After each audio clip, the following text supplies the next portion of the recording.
يا مالكي كن شافعي لي فاقتي إني فقير في الورى لغناك يا كرم الثقلين يا كنز الورى جد لي بجودك أرضني برضاك جد لي بجودك أرضني برضاك جد لي بجودك أرضني برضاك.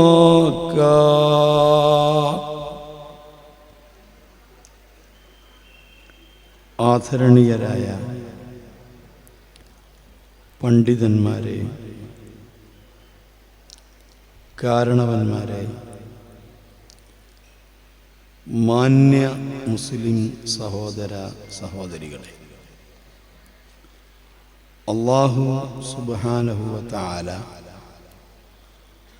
നാം ഒരുമിച്ച് കൂടിയതും പറയുന്നതും കേൾക്കുന്നതും സ്വാലിഹായ അമലായി അല്ലാഹു സ്വീകരിക്കുമാറാവട്ടെ. നമ്മിൽ നിന്ന് മരിച്ചുപോയ മാതാപിതാക്കൾ, മശായിഖുമാർ, ഉസ്താദുമാർ, ബന്ധുമിത്രാദികൾ, പ്രസ്ഥാന ബന്ധുക്കൾ, ഈ പള്ളിയുടെ പരിസരത്ത്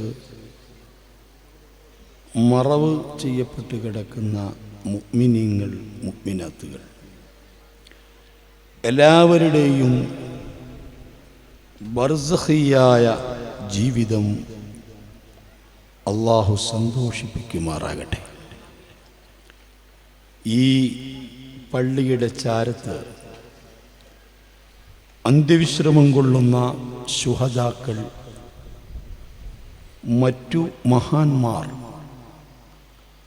അവരുടെ ദറജകൾ അല്ലാഹു ഉയർത്തുമാറാകട്ടെ.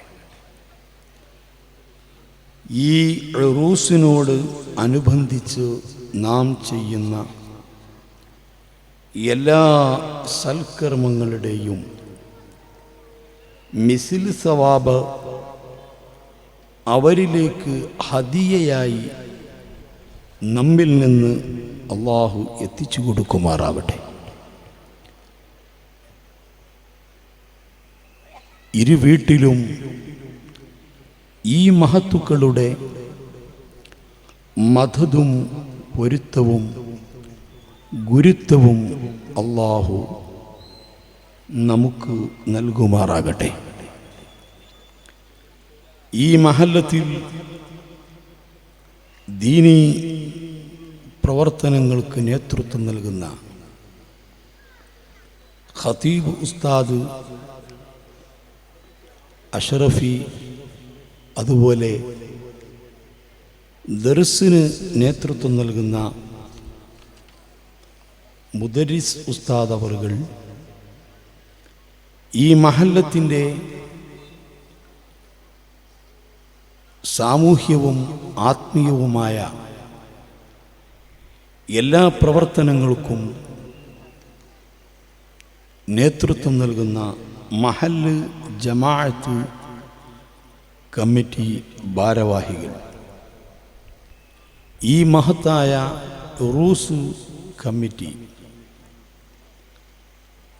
ഇവിടുത്തെ എല്ലാ പ്രവർത്തനങ്ങളിലും സജീവ സാന്നിധ്യമുള്ള യുവാക്കൾ, ഇതിന് സഹായം നൽകുന്ന ഈ മഹല്ലത്തിൻ്റെ പള്ളി, മദ്രസ, മറ്റ് ഇസ്ലാമിൻ്റെ ഷിആറുകൾ നിലനിർത്തുന്നതിന് സഹായിക്കുന്ന, സഹകരിക്കുന്ന സഹോദരന്മാർ, സഹോദരിമാർ, എല്ലാവർക്കും അല്ലാഹു അവൻ്റെ പൊരുത്തത്തിൽ ആഫിയത്തുള്ള, സിഹത്തുള്ള ദീർഘ ആയുസ് നൽകി അനുഗ്രഹിക്കുമാറാവട്ടെ. ഈ മജ്ലിസിൽ നിന്ന് ദുആ പ്രതീക്ഷിക്കുന്ന, നമ്മോട് ദുആ കൊണ്ട് വസിയത്ത് ചെയ്തിട്ടുള്ള, നാം ദുആ ചെയ്യൽ കടമയുള്ള എല്ലാവരെയും ഇവിടുത്തെ ദുആകളിൽ അല്ലാഹു ഉൾപ്പെടുത്തുമാറാകട്ടെ. പ്രത്യേകിച്ച് എൻ്റെ ഒരു സ്നേഹിതൻ അബ്ദുൽ ഗഫൂർ ഖാസിമി അഖലാട്, അദ്ദേഹം അസുഖബാധിതനായി വളരെ പ്രയാസപ്പെട്ട് വീട്ടിൽ വിശ്രമത്തിലാണ്. ദുആ ചെയ്യണം എന്ന് പറഞ്ഞിട്ടുണ്ട്. അല്ലാഹു തആല ആ ഉസ്താദിന് ശിഫാ നൽകുമാറാകട്ടെ. അതുപോലെ ഈയിടെ അടുത്ത് നമ്മിൽ നിന്ന് മരിച്ച് പിരിഞ്ഞുപോയ മാതാപിതാക്കൾ, അതുപോലെ സഹോദരങ്ങൾ, നമ്മുടെ പിഞ്ചു കുട്ടികൾ, എല്ലാവർക്കും അല്ലാഹു സന്തോഷം നൽകുമാറാവട്ടെ. അവരിൽ നിന്ന് ഇരുവീട്ടിലും കൺകുളിർക്കെ അല്ലാഹു അവരുടെ ബന്ധുക്കൾക്ക്, കുടുംബങ്ങൾക്ക് സന്തോഷം നൽകുമാറാകട്ടെ. ആമീൻ യാ റബ്ബൽ ആലമീൻ എന്ന് ആമുഖമായി ദുആ ചെയ്യുകയാണ്. ജീവിതത്തിലുടനീളം രഹസ്യമായും പരസ്യമായും അല്ലാഹുവിന് കൽപ്പിച്ചതെടുക്കുകയും വിരോധിച്ചത് വർജിക്കുകയും ചെയ്ത് തഖ്വ ചെയ്യണമെന്ന് എന്നോടും നിങ്ങളോടും ആദ്യമായി ഉണർത്തുന്നു. കോട്ടിക്കുളം മക്കാം ഉറൂസ് അതിൻ്റെ 4ാമത്തെ ദിവസമാണ് ഇന്ന്. ഇന്നത്തെ ദിവസം നമുക്ക് ആത്മീയമായി ക്ലാസ് എടുത്ത് തന്ന ബഹുമാനപ്പെട്ട ഉബൈദുല്ലാഹി ഉസ്താദ്, അല്ലാഹു ആഫിയത്തുള്ള ദീർഘ ആയുസ് നൽകുമാറാവട്ടെ. അവരുടെ ക്ലാസ് കഴിഞ്ഞു. ഇനി ഈ മഹത്തായ മജ്‌ലിസിൽ നമുക്ക് ആത്മീയ സദസ്സിൽ പ്രാർത്ഥനയ്ക്ക് നേതൃത്വം നൽകുന്നത് ബഹുമാനപ്പെട്ട സയ്യിദ് മുത്തന്നൂർ തങ്ങൾ അവറുകളാണ്. മണിക്കൂറുകൾക്ക് മുൻപ് തന്നെ തങ്ങളുപ്പാപ്പ ഈ മഹല്ലിൽ എത്തിയിട്ടുണ്ട്. അവിടുത്തെ പ്രാർത്ഥന പ്രതീക്ഷിച്ചുകൊണ്ടാണ് നിങ്ങളെല്ലാവരും എത്തിയതും കാത്തിരിക്കുന്നതും. അതിൻ്റെ മുൻപ് ഒരു ചെറിയ നസീഹത്ത് നടത്തുന്നതിനാണ് വിനീതനായ എന്നെ ക്ഷണിക്കപ്പെട്ടിട്ടുള്ളത്. വളരെ പ്രധാനപ്പെട്ട 1-2 കാര്യങ്ങൾ ശ്രദ്ധയിൽപ്പെടുത്തി ബഹുമാനപ്പെട്ട മുത്തന്നൂർ തങ്ങളുപ്പാപ്പ ഈ വേദിയിലേക്ക് എത്തുമ്പോഴേക്ക് സമാപിക്കുന്ന വിധത്തിൽ ചില കാര്യങ്ങൾ ശ്രദ്ധയിൽപ്പെടുത്താനാണ് ഉദ്ദേശിക്കുന്നത്. ഈ മഹത്തായ പരിപാടി സംഘടിപ്പിക്കുന്നതിന് മഹല്ല് ജമാഅത്ത് കമ്മിറ്റിയും ഉറൂസ് കമ്മിറ്റിയും അതുപോലെ പ്രോഗ്രാം കമ്മിറ്റിയുമൊക്കെ മാസങ്ങളോളം കഠിനാധ്വാനം ചെയ്തിട്ടുണ്ട്. പ്രവാസികളായ സുഹൃത്തുക്കൾ ഉൾപ്പെടെ വലിയ സാമ്പത്തിക സഹായം ഇതിന് നൽകിയിട്ടുണ്ട്. എല്ലാവർക്കും അള്ളാഹു പ്രതിഫലം നൽകുമാറാവട്ടെ. ഇത്രയും കഠിനാധ്വാനം ചെയ്ത് ഈ പ്രവർത്തകന്മാർ ഒരുക്കിയ ഈ വേദിയിൽ പരമാവധി അവർ ഒരുക്കിയ സൗകര്യങ്ങൾ നാം ഉപയോഗപ്പെടുത്തണം.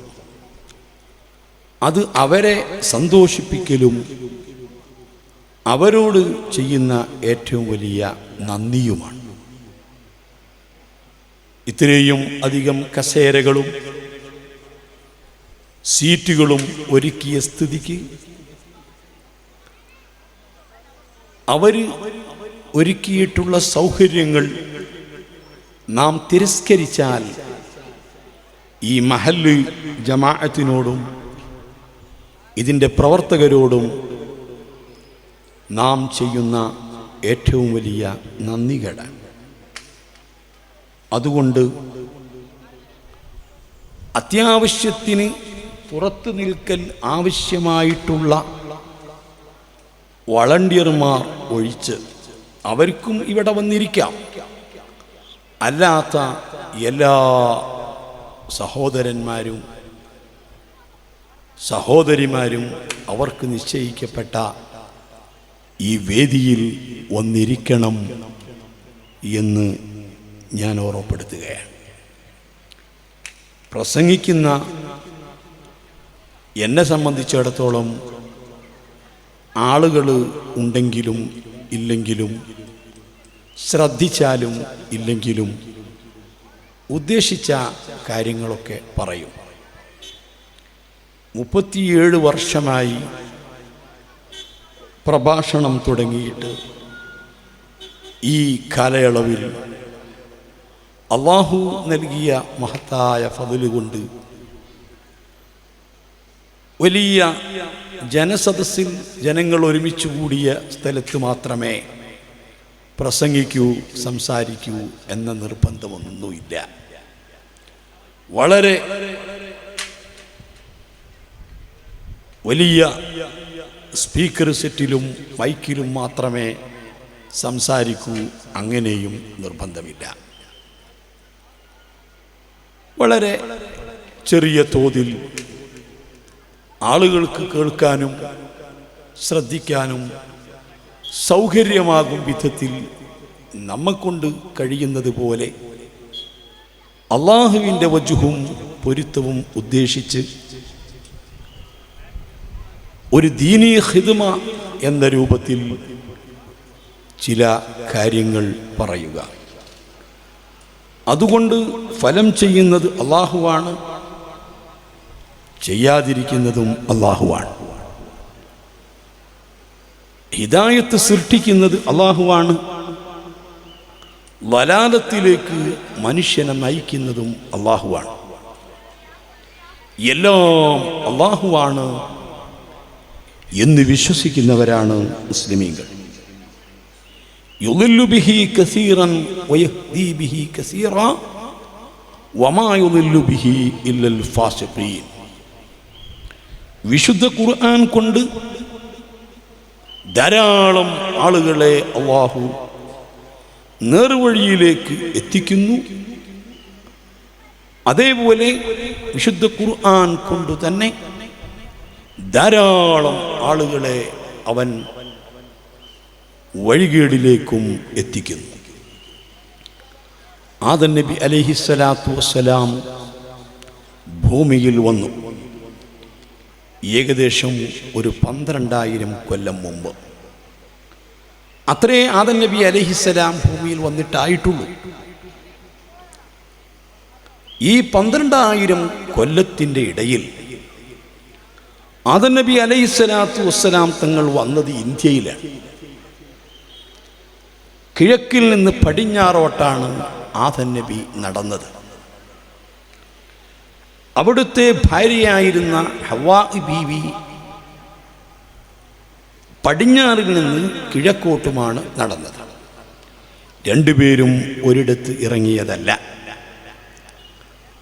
ആദം നബി അലൈഹിസ്സലാത്തു വസ്സലാം നടന്ന അതേ ദിശയിലേക്കാണ് ഹവ്വാ ബീവി നടന്നിരുന്നതെങ്കിൽ ഒരു കാലത്തും അവർ തമ്മിൽ കണ്ടുമുട്ടുമായിരുന്നില്ല. ഒരഭിപ്രായം അനുസരിച്ച് ആദം നബി അലൈഹിസ്സലാത്തു വസ്സലാം തങ്ങളും ഹവ്വാ ബീവിയും കണ്ടുമുട്ടി പരിചയപ്പെട്ട സ്ഥലത്തിനാണ് അറഫാത്ത് എന്ന് പറയുന്നത്. ഈ ഭൂമിയിൽ ആദ്യമായി വാങ്ക് വിളിച്ചത് ഇന്ത്യയിലാണ്. സ്വർഗത്തിൽ നിന്ന് ആദം നബി അലൈഹിസ്സലാം ഭൂമിയിൽ ഇറങ്ങി വന്നപ്പോൾ അവിടുത്തെ ഏകാന്തത ആദം നബിയെ വല്ലാതെ പ്രയാസപ്പെടുത്തി. ആദം നബി അലൈഹിസ്സലാത്തു വസ്സലാം തങ്ങളെ സന്തോഷിപ്പിക്കുന്നതിനും സമാധാനിപ്പിക്കുന്നതിനും അന്ന് ഭൂമിയിൽ വന്ന് വാങ്ക് വിളിച്ചു മഹാനായ ജിബ്രീൽ അലൈഹിസ്സലാം. സ്വർഗത്തിൽ നിന്ന് കേട്ട വാങ്ക് ഈ ഭൂമിയിൽ കേട്ടപ്പോൾ ആദം നബി അലൈഹിസ്സലാത്തു വസ്സലാം തങ്ങൾക്ക് വലിയ ആശ്വാസമായി. അതുകൊണ്ട് ഭൂമിയിൽ ആദ്യമായി വാങ്ക് വിളിച്ച സ്ഥലം അത് ഇന്ത്യയിലാണ്. നബി സല്ലല്ലാഹു അലൈഹി വസല്ലമ തങ്ങൾ മദീനയിൽ എത്തിയ ശേഷം ആളുകളെ നിസ്കാരത്തിന് ഒരുമിച്ച് കൂട്ടാൻ എന്തുണ്ട് സംവിധാനം എന്ന് ചർച്ച ചെയ്ത് ആ ചർച്ചയിൽ ഒരു തീരുമാനത്തിൽ എത്താതെ പിരിയുകയും മഹാനായ അബ്ദുല്ലാഹി ഇബ്നു സൈദ് റളിയല്ലാഹു അൻഹു സുബ്ഹി സമയമാകുമ്പോൾ താൻ ധരിച്ചിരിക്കുന്ന തുണി കൃത്യമായി ഉടുത്ത് ഉറപ്പിക്കുന്നതിൻ്റെ മുൻപ് തുണിയും കൂട്ടിപ്പിടിച്ച് പള്ളിയിലേക്ക് ഓടി വരുന്നു. തങ്ങളെ, ഞാൻ ഇങ്ങനെ ഒരു സ്വപ്നം കണ്ടിട്ടുണ്ട്. ആദ്യമായി വാങ്ക് സ്വപ്നത്തിൽ കണ്ട സ്വഹാബി അബ്ദുല്ലാഹി ഇബ്നു സൈദ് റളിയല്ലാഹു അൻഹു തങ്ങളാണ്. അത് ഈ ഉമ്മത്തിന്റെ കഥ, ഈ ഉമ്മത്തിൽ വാങ്ക് വന്ന കഥ. ആ വാങ്ക് അബ്ദുല്ലാഹി ഇബ്നു സൈദ് റളിയല്ലാഹു അൻഹു മുത്തുനബിയെ കേൾപ്പിച്ചു. നബി സല്ലല്ലാഹു അലൈഹി വസല്ലമ തങ്ങൾക്ക് അല്ലാഹു സുബ്ഹാനഹു വ തആല അതിനെ തുടർന്ന് വഹയി ഇറക്കുകയും അതിനുശേഷമാണ് ഈ ഉമ്മത്തിൽ നിസ്കാരത്തിന് വിളിക്കുക എന്ന രൂപത്തിൽ വാങ്ക് വന്നത്. ഇതും കൂടി ഞാൻ കൂട്ടിപ്പറഞ്ഞത് എന്തിനാണ്? ഈ ഉമ്മത്തിലല്ലേ വാങ്ക് വന്നത്, അതിൻ്റെ മുമ്പ് വാങ്കില്ലല്ലോ എന്ന് ആരെങ്കിലും സംശയം ചോദിക്കുന്നതിന് മറുപടി പറഞ്ഞതാണ്. മുൻകാല സമുദായങ്ങളിലൊന്നും ഈ വാങ്ക് വിളിക്കുന്ന പരിപാടി ഉണ്ടായിരുന്നില്ല. അവർക്കൊന്നും ഒന്നിലധികം നിസ്കാരവും ഉണ്ടായിരുന്നില്ല. لآدم صبح والعشاء ليونس وظهر لداود وعصر لنجله. പൂർവകാല പ്രവാചകന്മാർക്ക് 5 വഖത്ത് നിസ്കാരം ഉണ്ടായിരുന്നില്ല. ഓരോ വഖത്ത് നിസ്കാരമാ ഉണ്ടായിരുന്നത്. ആദം നബി അലൈഹിസ്സലാത്തു വസ്സലാം തങ്ങൾക്ക് നിർബന്ധമുള്ള നിസ്കാരം സുബ്ഹിയാണ്. മഹാനായ സുലൈമാൻ നബി ദാവൂദ് നബി അലൈഹിസ്സലാത്തു വസ്സലാം തങ്ങൾക്ക് ളുഹ്ർ നിസ്കാരമാണ്. സുലൈമാൻ നബി അലൈഹിസ്സലാത്തു വസ്സലാം തങ്ങൾക്ക് അസ്ർ നിസ്കാരമാണ്. യാക്കൂബ് നബി അലൈഹിസ്സലാത്തു വസ്സലാം തങ്ങൾക്ക് മഗ്രിബ് നിസ്കാരമാണ്. ഇങ്ങനെ പ്രവാചകന്മാർക്കൊക്കെ ഓരോ നിസ്കാരങ്ങളാണ്. അതുകൊണ്ട് തന്നെ അവർക്ക് ഈ രൂപത്തിലായിരുന്നോ നിസ്കാരം എന്ന് പറയാവതല്ല, പ്രത്യേകം നിസ്കാരങ്ങൾ ഉണ്ടായിരുന്നു. മഹാനായ യാക്കൂബ് നബി അലൈഹിസ്സലാത്തു വസ്സലാം തങ്ങൾക്ക് നിസ്കാരമുണ്ടായിരുന്നു. ശുഐബ് നബി അലൈഹിസ്സലാത്തു വസ്സലാം തങ്ങൾക്ക് നിസ്കാരമുണ്ടായിരുന്നു. മൂസ നബി അലൈഹിസ്സലാത്തു വസ്സലാം തങ്ങൾക്ക് നിസ്കാരമുണ്ടായിരുന്നു. ഈസ നബി അലൈഹിസ്സലാത്തു വസ്സലാം തങ്ങൾക്ക് നിസ്കാരമുണ്ടായിരുന്നു. ഇതെല്ലാം വിശുദ്ധ ഖുർആൻ വ്യക്തമായി പറഞ്ഞ കാര്യങ്ങളാണ്. പക്ഷേ 5 വഖത്ത് നിസ്കാരം ഒരുമിച്ച് കൂടിയത് അത് മുത്തുനബിക്കും തൻ്റെ ഉമ്മത്തുകൾക്കും മാത്രമാണ്. നിസ്കാരത്തിന്റെ വാർഷികം ആഘോഷിക്കുന്ന മാസമാ ഈ റജബ് മാസം എന്ന് പറയുന്നത്. ഈ റജബ് മാസം 27-ാം രാവിനാ മിഅ്റാജ് ഉണ്ടായത്. മിഅ്റാജിന്റെ രാത്രിയിലാ ഈ 5 വക്ത് നിസ്കാരം നിർബന്ധമാക്കപ്പെട്ടത്. അതിന്റെ മുമ്പ് മുത്തുനബിക്ക് നിസ്കാരമുണ്ട്, രാവിലെ നിസ്കാരമുണ്ട്, വൈകുന്നേരം നിസ്കാരമുണ്ടായിരുന്നു. അലി റളിയല്ലാഹു അൻഹു കുട്ടിയായ കാലത്ത് നിസ്കരിച്ചിരുന്നു. വിശുദ്ധ ഇസ്ലാമിന്റെ തുടക്കത്തിൽ തന്നെ നിസ്കാരമുണ്ടായിരുന്നു. പക്ഷേ ഈ 5 വഖത്ത് നിസ്കാരമാ മിഅ്റാജിന്റെ രാത്രിയിൽ നിർബന്ധമാക്കപ്പെട്ടത്. ആ നിസ്കാരം മക്കയിൽ വെച്ചുകൊണ്ട് നിർബന്ധമാക്കപ്പെട്ടിരുന്നുവെങ്കിലും ജുമുഅയോ ജമാഅത്തോ പരസ്യമായ നിസ്കാരമോ മക്കയിൽ വെച്ചുണ്ടായിരുന്നില്ല. അതിന് മക്കയിൽ സാഹചര്യമുണ്ടായിരുന്നില്ല. ഒറ്റയ്ക്ക് നിസ്കരിക്കാനേ സാഹചര്യങ്ങൾ ഉണ്ടായിരുന്നുള്ളൂ. സ്വകാര്യമായിട്ടാണ് നിസ്കരിച്ചിരുന്നത്.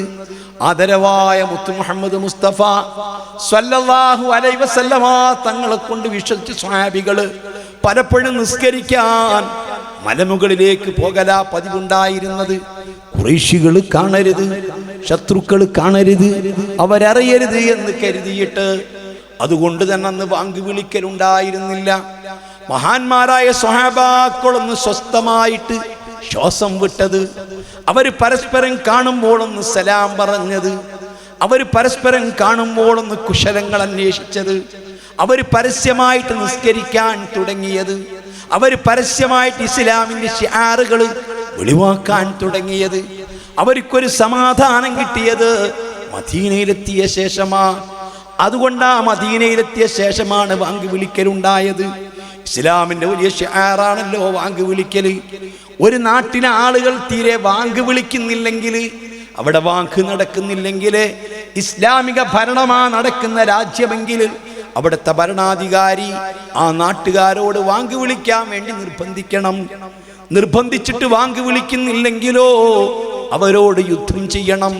ഇസ്ലാമിക ഭരണമാ നടക്കുന്നതെങ്കിൽ തീർന്നില്ല. ഇസ്ലാമിക ശിആറുകൾ വെളിവാകുന്ന രൂപത്തിൽ ഓരോ നാട്ടിലും വാങ്ക് വിളിക്കൽ ഫർദ് കിഫായയാണ്. ഒരു രാജ്യത്ത് ഒരു മഹല്ലത്തിൽ ചെന്നാൽ അവിടെ വാങ്ക് വിളിച്ചിരിക്കണം, കൃത്യമായിട്ട് അവിടെ വാങ്ക് വിളിച്ചിരിക്കണം, അവിടെ ജമാഅത്ത് നടന്നിരിക്കണം. അത് കേവലം ഒരു മുക്രിയും ഒരു ഇമാമും മാത്രം ജമാഅത്ത് നടത്തിയാൽ പോരാ.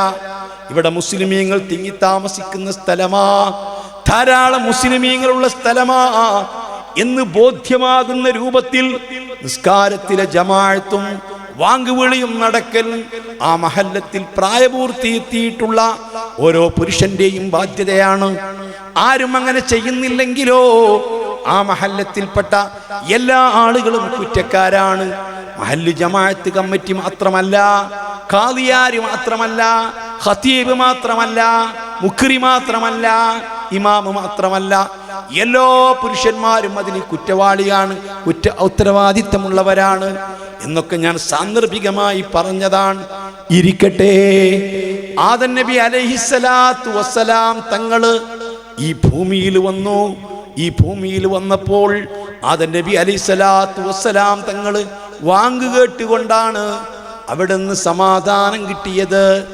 ആദം നബി അലൈഹിസ്സലാത്തു വസ്സലാം തങ്ങൾക്ക് പിന്നീട് മക്കള് പിറന്നു. എത്ര മക്കള്? 40 മക്കള്. 20 പ്രസവത്തില് 40 മക്കളാണ് ആദം നബി അലൈഹിസ്സലാത്തു വസ്സലാം തങ്ങൾക്ക് പിറന്നത്. ഓരോ പ്രസവത്തിലും ഒരാൺകുട്ടിയും ഒരു പെൺകുട്ടിയുമാ. അങ്ങനെ ബഹുമാനപ്പെട്ട ആദം നബി അലൈഹിസ്സലാത്തു വസ്സലാമിന്റെ മക്കളിൽപ്പെട്ട ഒരു മോനാണ് മഹാനായ ശീസ് നബി അലൈഹിസ്സലാം. അവിടുത്തെ മോനാണ് ഇദ്രീസ് നബി അലൈഹിസ്സലാം. അവിടുത്തെ മോനാണ് ബഹുമാനപ്പെട്ട നൂഹ് നബി അലൈഹിസ്സലാത്തു വസ്സലാം തങ്ങൾ വരേക്കുമുള്ള പരമ്പര. അന്നൊക്കെ ഇസ്ലാം വളരെ കുറഞ്ഞ അങ്കുലി പരിമിതമായ ആളുകളായി ഭൂമിയിലുള്ളത്. മഹാനായ നൂഹ് നബി അലൈഹിസ്സലാത്തു വസ്സലാമിന്റെ കാലഘട്ടത്തിലാ ആദ്യമായി അള്ളാഹു അല്ലാത്ത ആളുകൾക്ക് ആരാധിച്ചു തുടങ്ങിയത്, ആരാധനാ പാത്രങ്ങളെ സങ്കല്പിച്ചത്, പല ദൈവങ്ങളെയും ആരാധിക്കാൻ തുടങ്ങിയത്. അതിൻ്റെ മുമ്പ് ആദം നബിന്റെ മക്കളോ ആദം നബിന്റെ മക്കളോ അവർ അള്ളാഹുവിനെ മാത്രം ഇബാദത്ത് ചെയ്തിരുന്നവരാ. അതേ സമയത്ത് പിന്നീട് ശുദ്ധ ഖുർആൻ പച്ചക്ക് പറഞ്ഞ പോലെ ലാ തദറുന്ന ആലിഹത്തക്കും വലാ തദറുന്ന വദ്ദൻ വലാ സുവാ വയഗൂസ വയഊക വനസ്റ, പല വസ്തുക്കളെയും ആരാധ്യ വസ്തുക്കളാക്കി. വദ് എന്ന മനുഷ്യന്റെ പ്രതിമയുണ്ടാക്കി ആളുകൾ ആരാധിച്ചു തുടങ്ങി. പരിന്തിനെ ആരാധിച്ചു തുടങ്ങി, കുതിരയെ ആരാധിച്ചു തുടങ്ങി, സുന്ദരികളായ സ്ത്രീകളുടെ പ്രതിമകൾ ഉണ്ടാക്കി ആരാധിച്ചു തുടങ്ങി. സുവാഴ് ഒരു പെണ്ണാണ്, യഊഖ് ഒരു കുതിരയാണ്, യഗൂസ് ഒരു പുലിയാണ്. ഇങ്ങനെ പലതിനും ആളുകൾ ദിവ്യത്വം കൽപ്പിച്ചു ആരാധിച്ചു തുടങ്ങി. അവിടുന്ന് അങ്ങോട്ട് വന്നിട്ട് നിങ്ങൾക്ക് കേൾക്കണോ, ഒരു കാലത്തും ലോകത്ത് ഭൂരിപക്ഷം മുസ്ലിമീങ്ങൾ ഉണ്ടായിട്ടില്ല. ലോകത്ത് ഭൂരിപക്ഷം മുസ്ലിമീങ്ങൾ ഉണ്ടായിട്ടില്ല. ഭൂരിപക്ഷം എന്നും അപ്പുറത്താ ഉണ്ടായിരുന്നത്. ബഹുമാനപ്പെട്ട നബി അലൈഹിസ്സലാത്തു വസ്സലാം തങ്ങൾക്ക് ശേഷം, അതിന് ശേഷമല്ലേ 80ഓളം ആളുകളെ മാത്രം ദുനിയാവിൽ ബാക്കി വെച്ച് തൂഫാൻ പ്രളയത്തില് സർവരും മരിച്ചുപോയി. അത് നൂഹ് നബി അലൈഹിസ്സലാത്തു വസ്സലാമിന്റെ കാലമാ. അന്ന് 80 ആളുകളെ ലോകത്ത് ബാക്കിയുണ്ടായിരുന്നുള്ളൂ.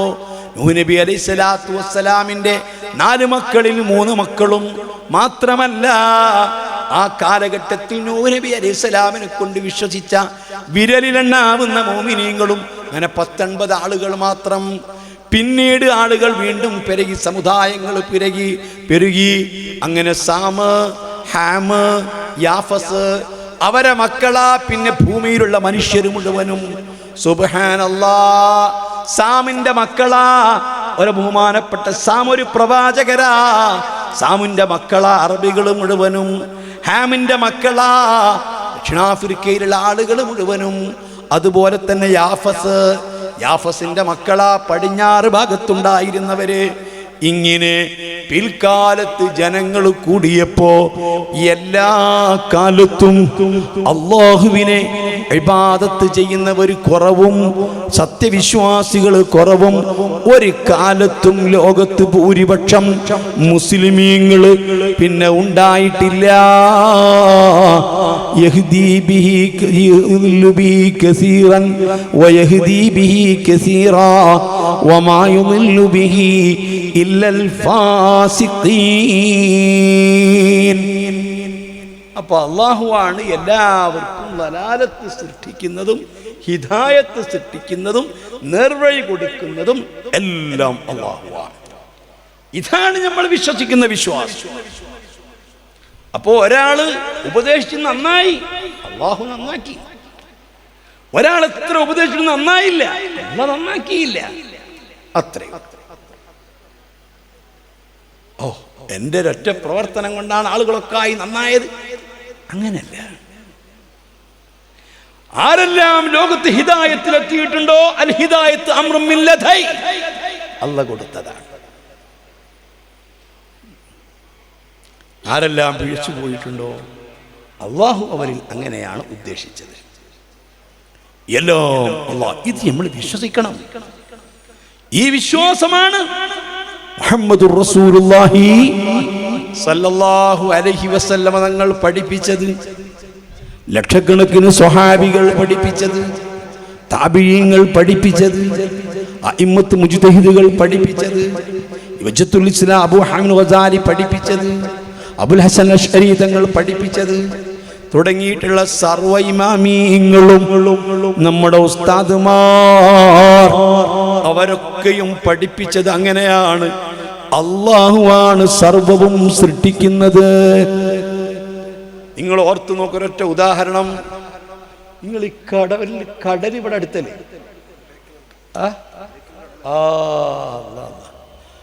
ഈ കടപ്പുറത്ത് ഇങ്ങനെ പോയി നോക്കിയല്ലേ, ചില സമയത്ത് ഇത് പോയി നോക്കേണ്ടി, ചില സമയത്ത് ഈ ചെറിയ എന്താ പറയാ ചിപ്പ് കാണാം. ചെപ്പ്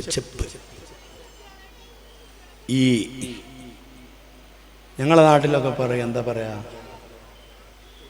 എരുന്തൊക്കെ പോലെ ഇങ്ങനെ വാ തുളന്ന് നിൽക്കുന്ന ചെപ്പ്. പിന്നെ ആരും കടപ്പുറത്ത് പോകല്ലേ.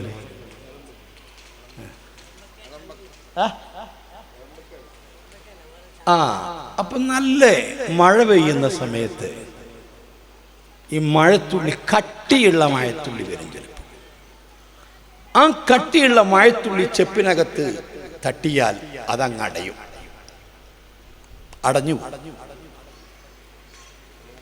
അടഞ്ഞു പോയി കഴിഞ്ഞാൽ ആ ചെപ്പ് കടലിൻ്റെ അടിയിലേക്ക് പോകും. അടിയിൽ പോയിട്ട് അവിടെ മരങ്ങളൊക്കെ ഉറച്ചു നിൽക്കുന്നത് പോലെ മണ്ണിൽ അവിടെ ഉറച്ചു നിൽക്കും. പിൽക്കാലത്ത്, പിന്നീട് കാലങ്ങൾക്കു ശേഷം ഈ മുങ്ങൽ വിദഗ്ധരായ ആളുകൾ കടലിൽ മുങ്ങിയിട്ട് കോടികൾ വിലപിടിപ്പുള്ള മുത്തായി വാരിക്കൊണ്ടുവരുന്നത് ചിപ്പ്. ചിപ്പിനകത്ത മുത്ത് എന്ന് പറഞ്ഞാൽ സത്യത്തിൽ അത് ഭയങ്കര തിളക്ക. അത് ശരിക്കും മഴത്തുള്ളിയുടെ സാധനം. അതേപോലെ ഈ ഇതുപോലത്തെ പ്രദേശങ്ങളിലൊക്കെ, കാട് പ്രദേശങ്ങളിലൊക്കെ നല്ല മഴ പെയ്യുമ്പോൾ ഈ മൂർഖൻ പാമ്പ് ഇങ്ങനെ തൊളച്ച് നിൽക്കും. മൂർഖൻ പാമ്പ്. അതുകൊണ്ട് ഈ പ്രായമുള്ള ആളുകൾ പറയും, മോനെ പുറത്തിറങ്ങല്ലേ, മഴ പെയ്തിട്ടുണ്ട് എന്ന് പറയും. മഴ പെയ്തുമ്പോൾ ശ്രദ്ധിച്ചിട്ട് വേണം പുറത്തിറങ്ങാൻ, പാമ്പുണ്ടാവും. ആ സമയത്ത് ഭൂമിയിൽ ഒരുപാട് വാസനയാണ്. ഇപ്പൊ നിങ്ങൾ പ്രസവിക്കപ്പെട്ട കുട്ടികൾക്ക് വരെ മാരക രോഗങ്ങളാണ്. ക്യാൻസർ, ട്യൂമർ, പേരില്ലാത്ത രോഗങ്ങൾ. അല്ലോ, പ്രസവിച്ച കുട്ടിക്ക് ക്യാൻസർ. ഇപ്പോ ഒരാഴ്ച മുമ്പ് ഞങ്ങളെ മലപ്പുറം ജില്ലയിൽ കോടൂര് എന്ന പ്രദേശത്ത് ഒരു കുട്ടി, 7 വയസ്സായ ഒരു പെണ്ണുപിള്ള, ഒരു കംപ്ലൈന്റ് ഉണ്ടായിരുന്നില്ല. ആ പെൺപിള്ളക്ക് ചെറിയൊരു കംപ്ലൈന്റ്, ചെവിട് കേൾക്കണില്ല. അതുവരെ കേട്ടിരുന്നു, അങ്ങനെ പെട്ടെന്ന് വിളിച്ചാ ചെവിട് കേൾക്കില്ല. അപ്പൊ ഈ ചെവിട് കേൾക്കാത്ത കണ്ടപ്പോൾ ആളുകൾ ഡോക്ടറിനെ സമീപിച്ചു. ഡോക്ടർ പറഞ്ഞു, നിങ്ങൾ വേറെ എവിടെയെങ്കിലും കൊണ്ടുവയ്ക്കും. അങ്ങനെ വിദഗ്ധരായ ഡോക്ടർമാരെ കണ്ടു. ഒരാഴ്ച ആയിട്ടുള്ളൂ. അപ്പോഴേക്ക് പരിശോധിച്ച് ഇപ്പോ ആ കുട്ടിയുടെ തലക്കുള്ളിൽ ഏറ്റവും വലിയ ട്യൂമറാണ്. ഒന്നും ചെയ്യാൻ പറ്റില്ല. ദിവസങ്ങൾ എണ്ണിക്കൊണ്ടിരിക്കുകയാണ്. ആ കുടുംബം പൊട്ടിക്കരച്ചില്ല. അങ്ങനെ മാരകമായ രോഗങ്ങൾ. ഇവിടെ ഇപ്പോൾ നമ്മൾ ഏതോ ഒരു തങ്ങളൊക്കെ ഉണ്ട്, ഏതോ കുട്ടി മരിച്ചു, അല്ലാഹു തആല ദറജ ഉയർത്തി കൊടുക്കുമാറാവട്ടെ. മാരക രോഗം. എങ്ങനെ ഈ രോഗങ്ങളൊക്കെ ഉണ്ടായത്? പഴയകാലത്ത് അങ്ങനെ കേട്ടിട്ടില്ലല്ലോ. അതിനൊരു കാരണം, ഈ ഭൂമിയിൽ മഴ പെയ്യുമ്പോഴും അല്ലാത്തപ്പോഴും പലതരത്തിലുള്ള വിഷങ്ങൾ വരുന്നുണ്ട്. പഴയകാലത്ത് ഈ വിഷങ്ങളൊക്കെ പാമ്പുകളും തവളകളും ഒക്കെ ഇങ്ങനെ അകത്താകും. തവള, പാമ്പുകൾ. ഇപ്പൊ നിങ്ങൾ എവിടെയെങ്കിലും അങ്ങനെ തവളയുടെ ശബ്ദം കേട്ടിരിക്കുന്ന? മുമ്പ് ഈ പാടത്തൂടൊക്കെ പോകും, നിറച്ച് തവളയാണ്. വാൽമാക്രി, മഗ്രിബായ നല്ല 1-ാം നമ്പർ പാട്ടിങ്ങനെ കേൾക്കാൻ, പല ശബ്ദങ്ങൾ. ഇപ്പൊ അത് കേൾക്കാത്തത് എന്താ? അത്തരം ഒരുപാട് ജീവികളെ നമ്മൾ കൊന്നുപോയി. അല്ലെങ്കിൽ വലിയ വലിയ പാടങ്ങളൊക്കെ മണ്ണിട്ട് നികത്തിയിട്ട് അവയൊക്കെ അതിൽപ്പെട്ട് ചത്തുപോയി. സുബ്ഹാനല്ലാഹ്. ഇന്ന് മഴ പെയ്യുമ്പോൾ ഭൂമിയിൽ നിന്നും മറ്റും വരുന്ന എല്ലാ വിഷങ്ങളും മനുഷ്യൻ തന്നെ അകത്താക്കുകയാ. മുൻകാലങ്ങളിൽ കേട്ടുകേൾവിമില്ലാത്ത മാരക രോഗങ്ങൾ മനുഷ്യനെ പിടികൂടുന്നു. ഈ മൂർഖൻ പാമ്പ് മഴ പെയ്യുന്ന സമയത്ത് ഇങ്ങനെ വായ പൊളച്ചു നിൽക്കും. ആ മൂർഖൻ പാമ്പിന്റെ വായിലേക്കും പ്രത്യേക മഴത്തുള്ളി തട്ടിയാൽ ആ മഴത്തുള്ളി അങ്ങ് വിഴുങ്ങും. മൂർഖൻ പാമ്പിന്റെ ഏറ്റവും ശക്തമായിരിക്കുന്ന വിഷം അതും മഴത്തുള്ളിയാണ്. നിങ്ങൾ കേട്ട 8 അടി മൂർഖൻ എന്ന് കേട്ടില്ലേ? ആ 8 അടി മൂർഖൻ എന്നൊരു പാമ്പ് അതൊരു മനുഷ്യനെ കടിച്ചാൽ 8 അടി അങ്ങ് വെക്കുമ്പോഴേക്ക് ആ മനുഷ്യൻ മരിച്ചിട്ടുണ്ടാകും. ഇങ്ങനെ എത്ര വിഷമുള്ള പാമ്പുകളാ. രാജവെമ്പാലയെ കുറിച്ച് കേട്ടിട്ടുണ്ടോ? 12 മീറ്റർ അകലെ നിന്ന് അതൊന്ന് ഊതിയാൽ മനുഷ്യന്റെ ശരീരത്തിൽ വിഷം കയറും. ദക്ഷിണാഫ്രിക്കയിലൊക്കെ കണ്ടുവരുന്ന മണാലലി എന്ന പാമ്പ് ഒരിക്കൽ മനോരമ എഴുതിയില്ലേ, അല്ലാ 900 മീറ്ററുകൾക്കപ്പുറം ഈ മണാലലി എന്ന പാമ്പൊന്ന് ഊതിയാൽ മരിച്ചു പോകുന്നതാ. അത്രയ്ക്ക് വിഷമുള്ള പാമ്പുകളാ. ഈ പാമ്പിന്റെ സർപ്പത്തിന്റെ വിഷമെന്ന് പറയുന്നത് ഒരുതരം മഴത്തുള്ളികളാ. ചെപ്പിക്കകത്തുള്ള കോടിക്കണക്കിന് വിലപിടിപ്പുള്ള മുത്തും അതും മഴത്തുള്ളിയാ. പാത്രത്തിന്റെ തോതനുസരിച്ച് വ്യത്യാസപ്പെട്ടതാ. അല്ലാഹുവിന്റെ ഖുർആൻ, മുത്തുനബിന്റെ ഹദീസുകൾ ചില ആളുകളെ ഹൃദയത്തിലേക്ക് എത്തുമ്പോൾ, അവരെ കാതുകളിലേക്ക് കേൾക്കുമ്പോൾ ചിപ്പിക്കകത്ത മുത്തുപോലെ അത് വലിയ വിലപിടിപ്പുള്ളതായി, ജീവിതത്തിൽ മാറ്റം വരുത്തുന്നതായി, ചിന്തിക്കുന്നതായി, വലിയ ഫലം ചെയ്യുന്നതായി മാറുന്നതാ. അതേ ഖുർആനായത്തു തന്നെ, അതേ ഹദീസുകൾ തന്നെ, അതേ ഉപദേശങ്ങൾ തന്നെ മറ്റു ചില ആളുകളെ ചെവിയിലെത്തുമ്പോ, അവരെ കൽബിലെത്തുമ്പോ മൂർഖം പാമ്പിന്റെ വിഷം പോലെ പുറത്തേക്ക് ചീറ്റുന്നതാ, വലിയ അപകടങ്ങൾ ഉണ്ടാകുന്നതാ. അല്ലാ,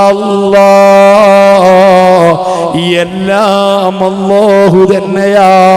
സൃഷ്ടിക്കുന്നതല്ലാ, കൊടുക്കുന്നതല്ലാ, തടയുന്നതല്ലാ.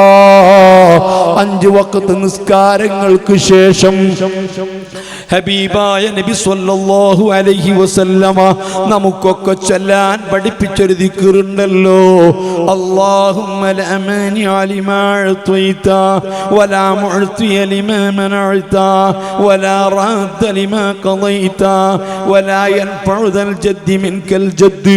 എന്തിനാ ഇത് 5 വഖ്ത് നിസ്കാരങ്ങൾക്ക് ശേഷം ചൊല്ലുന്നത്? നിന്റെ വിശ്വാസം രൂഢമൂലമാവാനാ, നിനക്ക് വിശ്വാസമൊന്ന് വർദ്ധിക്കാനാ, നിനക്കിടക്കിടക്ക് ഓർമ്മ വരാനാ. അല്ലാഹുവേ ലാ മാനിഅ ലിമാ അഅ്തൈത, നീ കൊടുക്കുന്നത് തടയുന്നവനില്ല. എന്ത് റബ്ബ് തന്നാലും തടയുന്നവനില്ല. ഈ ലോകം മുഴുവനും വിലങ്ങിയാലും റബ്ബ് തരുന്നതാണോ തടയുന്നവനില്ല.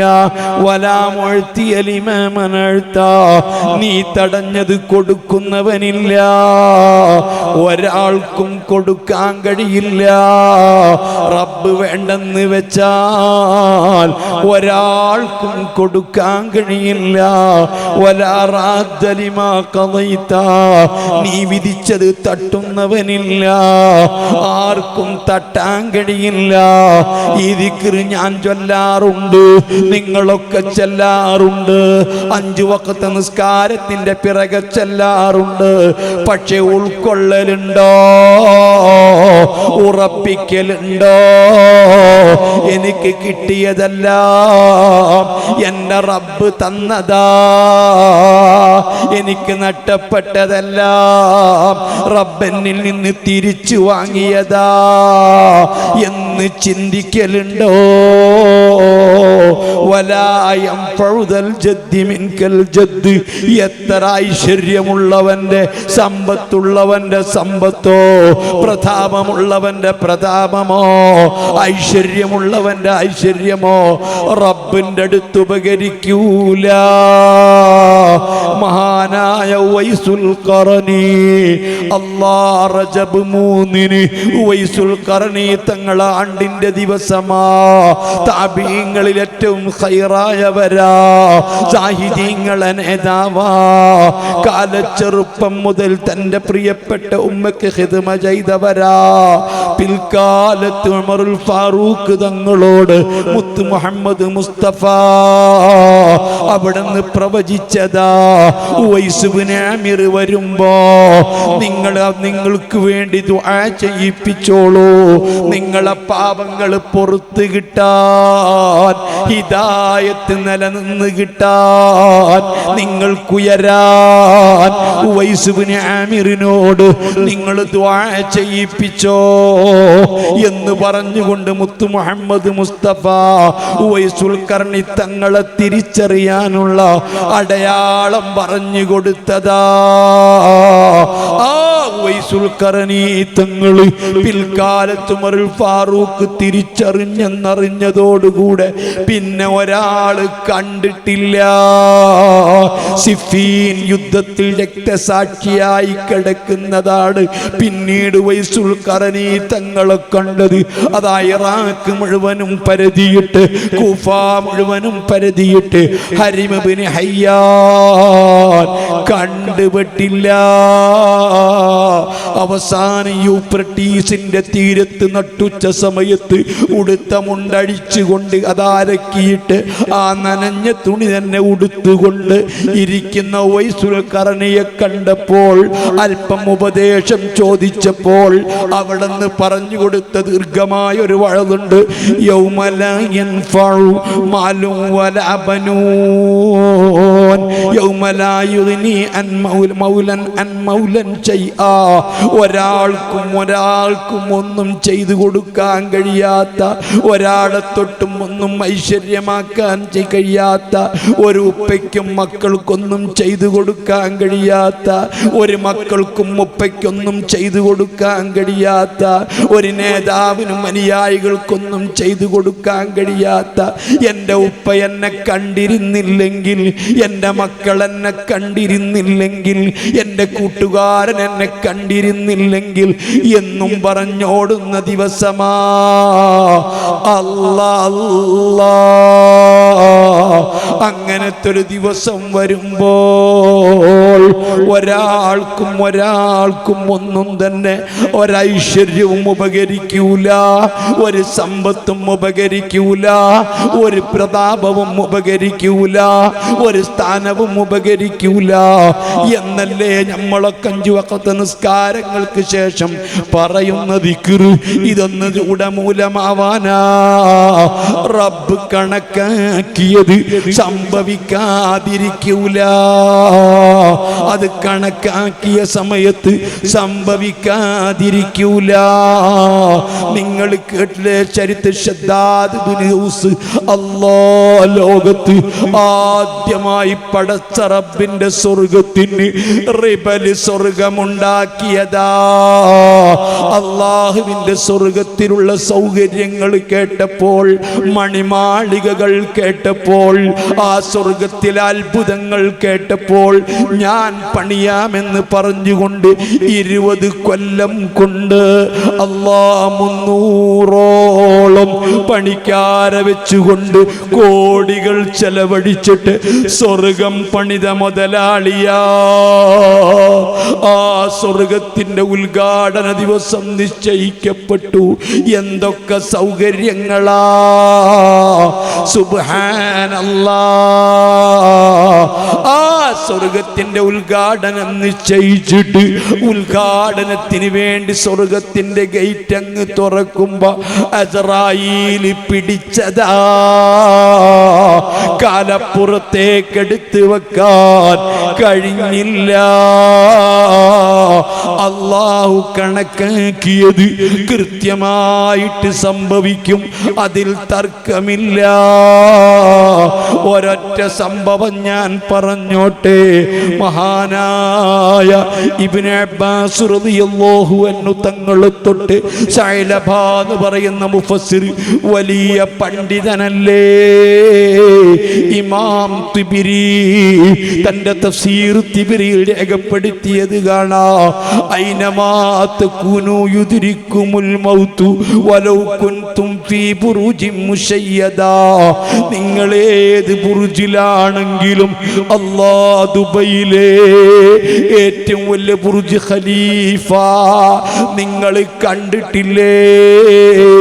100 ചില്ലാനം നിലകളുള്ള ആ ബുർജ് ഖലീഫയുടെ ഏറ്റവും ഉയർന്ന തട്ടിലാണെങ്കിലും അല്ലാഹു കണക്കാക്കിയ സമയത്ത് കൃത്യമായിട്ട് സംഭവിക്കേണ്ടത് സംഭവിക്കും, മരിക്കേണ്ടത് മരിക്കും. ഈ ആയത്തിന്റെ തഫ്സീറിൽ സഅലബത്ത് എന്ന് പറയുകയാണ്, സുബ്ഹാനല്ലാഹ്, പാതിരാ സമയം ഒരു പാവപ്പെട്ട സഹോദരി പ്രസവ വേദന അനുഭവിക്കുകയാ. കൂരിരുട്ടുള്ള റൂമാ, സഹായത്തിന് ആളില്ലാത്ത സമയത്ത് തൻ്റെ അടിമ മാത്രമാ തൻ്റെ വീട്ടിലുള്ളത്, തൻ്റെ അടിമ മാത്രമാ തനിക്ക് കൂട്ടിനുള്ളത്. അതിഭയങ്കരമായ കൂരിട്ടുള്ള രാത്രിയിൽ പ്രസവ വേദന വന്നപ്പോൾ ഈ പെണ്ണതാ തൻ്റെ അടിമയെ വിളിച്ചുകൊണ്ട് പറയുന്നു, അല്ലാ, എനിക്ക് നൊമ്പലം പിടിപെട്ടിരിക്കുകയാ, പ്രസവ വേദനയാ, അല്പം ചൂടുവെള്ളം ലഭിക്കണം, അതിന് തീ കത്തിച്ച് വെള്ളം ചൂടാക്കണം, ഇവിടെ തീയില്ല. ഇന്നത്തെ 21-ാം നൂറ്റാണ്ടിൽ ജീവിക്കുന്ന എനിക്കും നിങ്ങൾക്കും ഒരുപക്ഷെ അത് ബോധ്യം വരില്ല. നമ്മളെ ചെറുപ്പത്തിലൊക്കെ തൊട്ടയലത്തെ വീട്ടിൽ പോയി ചില തീ കൊണ്ടുവരുന്ന ഒരു സിസ്റ്റമുണ്ടായിരുന്നു, ചകിരിയിൽ തീ കൊണ്ടുവരുന്ന സിസ്റ്റമുണ്ടായിരുന്നു. എല്ലാ വീട്ടിലും തീയുണ്ടാവില്ല, തീപ്പെട്ടി ഉണ്ടാവില്ല, തീപ്പെട്ടി വിളക്കുണ്ടാവില്ല. ഓരോ വീട്ടിലും ബറക്കത്തിന് വേണ്ടി മുത്തുനബി കൽപ്പിച്ചിരിക്കുന്ന കാര്യങ്ങളാണ് ഉമ്മമാരറിയാൻ. ഒരു തീപ്പെട്ടിക്ക് ഏത് സമയത്തും കത്തിക്കാൻ പറ്റുന്ന, ഒരതി കത്തിക്കാൻ പറ്റുന്ന ഒരു തീപ്പെട്ടി വീട്ടിൽ സുന്നത്താ. അതുപോലെ പെട്ടെന്ന് കത്തിക്കാൻ പറ്റുന്ന ഒരു വിളക്ക് സുന്നത്താ, അത് ബറക്കത്താ. അതുപോലെ തന്നെ ഉമ്മമാരെ, തീ വിറകി വെച്ചുകൊണ്ട് കത്തിക്കുന്ന അടുപ്പ്, അത് വീട്ടിൽ ബറക്കത്താ. ഇന്നൊട്ടുമിക്ക വീട്ടിലും ബറക്കത്തില്ല ഉസ്താദേ, പുരോഗതിയില്ല ഉസ്താദേ, എന്തെങ്കിലുമൊക്കെ ചെയ്തു തരണം ഉസ്താദേ എന്ന് പറഞ്ഞിട്ട് സർവ്വ ആളുകളടുത്തും സമീപിക്കുന്ന, അതേ സർവസിദ്ധന്മാരെ അടുത്തും സർവ കള്ള ശൈഖ്മാരെ അടുത്തും സർവ ചികിത്സാരികളെ അടുത്തും പോകുന്ന ഉമ്മമാരില്ലേ? നമ്മുടെ നേതാവ് മുത്തുനബി ഒരു വീട്ടിലെ ബറക്കത്തിന് വേണ്ടി പറഞ്ഞ സാധനങ്ങളാ. അതേ ഒരതി കത്തിക്കുന്ന ഒരു തീപ്പെട്ടി ബറക്കത്താ. തീപ്പെട്ടിയുള്ള എത്ര വീടുകൾ നമ്മുടെ വീടുകളിലുണ്ട്, എത്ര ആളുകളുണ്ട്. പെട്ടെന്ന് കത്തിക്കാൻ പറ്റുന്ന മണ്ണെണ്ണ വിളക്കുള്ള എത്ര വീടുകളുണ്ട്. അതേ വിറകി വെച്ച് കത്തിക്കാൻ പറ്റുന്ന അടുപ്പുള്ള എത്ര വീടുകളുണ്ട്. കോഴി ബറക്കത്താണ്, ആട് ബറക്കത്താണ്. അല്ലാഹുവിൻ്റെ റസൂൽ പറയുന്നു, പ്രായമുള്ള സ്ത്രീകൾ, പ്രായമുള്ള ആളുകൾ വീട്ടിലെ ബറക്കത്താ. പ്രായമുള്ള ഉമ്മ, പ്രായമുള്ള ഉപ്പ, പ്രായം ചെന്ന ആളുകൾ വീട്ടിനു ബറക്കത്താണ്. ബറക്കത്തിന് വേണ്ടി മുത്തു മുഹമ്മദ് മുസ്തഫ സ്വല്ലല്ലാഹു അലൈഹി വസല്ലമ തങ്ങൾ പഠിപ്പിച്ച എന്താണ് എൻ്റെ വീട്ടിലുള്ളത്, നിങ്ങളെ വീട്ടിലുള്ളത്? ഇല്ല ഇല്ല. ഇസ്ലാമിൻ്റെ പൈതൃകവും ഇസ്ലാമിൻ്റെ ശിആറും ഇസ്ലാമിനോടുള്ള ആദരവും ഇസ്ലാമിൻ്റെ പഴമയും നിലനിൽക്കുന്ന ഒരു വലിയ ജില്ലയല്ലേ കാസർഗോഡ് ജില്ല? ധാരാളം മുസ്ലിമീങ്ങളുള്ള ജില്ലയല്ലേ കാസർഗോഡ് ജില്ല? വലിയ സാമ്പത്തികമായ പുരോഗതിയുള്ള മുസ്ലിമീങ്ങളുള്ള ജില്ലയല്ലേ കാസർഗോഡ് ജില്ല? ഞാൻ ചോദിക്കുന്നു, ഓർമ്മപ്പെടുത്തുന്നു മക്കളെ, വലിയ കൊട്ടാര സമാനമായ പള്ളികളുണ്ട്, അതേ ആർഭാടമുള്ള പള്ളികളുണ്ട്. പള്ളികളാണല്ലോ ഒരു മഹല്ലത്തിൽ ഏറ്റവും സൗകര്യവും ഏറ്റവും ഉയരത്തിൽ നിൽക്കേണ്ടത് പള്ളികളാ. അതേ സമയത്തൊരു മഹല്ലത്തിൻ്റെ ആത്മീയ ചൈതന്യത്തെ അളക്കുന്നത്, ആ മഹല്ലത്തിൽ നല്ല മതബോധമുണ്ടെന്ന് അളക്കുന്നത്, മതബോധമുള്ളതിൻ്റെ മാനദണ്ഡം പള്ളികളല്ല, മദ്രസകളല്ല, ദീനീ സ്ഥാപനങ്ങളല്ല. വലിയ വലിയ പള്ളികളുണ്ടെങ്കിൽ അവിടുത്തെ മുസ്ലിമീങ്ങൾ നല്ല പണക്കാരാണെന്നതിൻ്റെ അടയാളമാ. അതേ സമയത്ത് ആ മഹല്ലത്തിൽ ആത്മീയതയുണ്ട്, അവിടെ മതബോധമുണ്ട്, അവിടെ ദീനിനോട് താല്പര്യമുള്ളവരുണ്ട് എന്നതിൻ്റെ അടയാളം പള്ളികളിൽ നടക്കുന്ന സുബ്ഹ് നിസ്കാരത്തിലെ ജമാഅത്താ.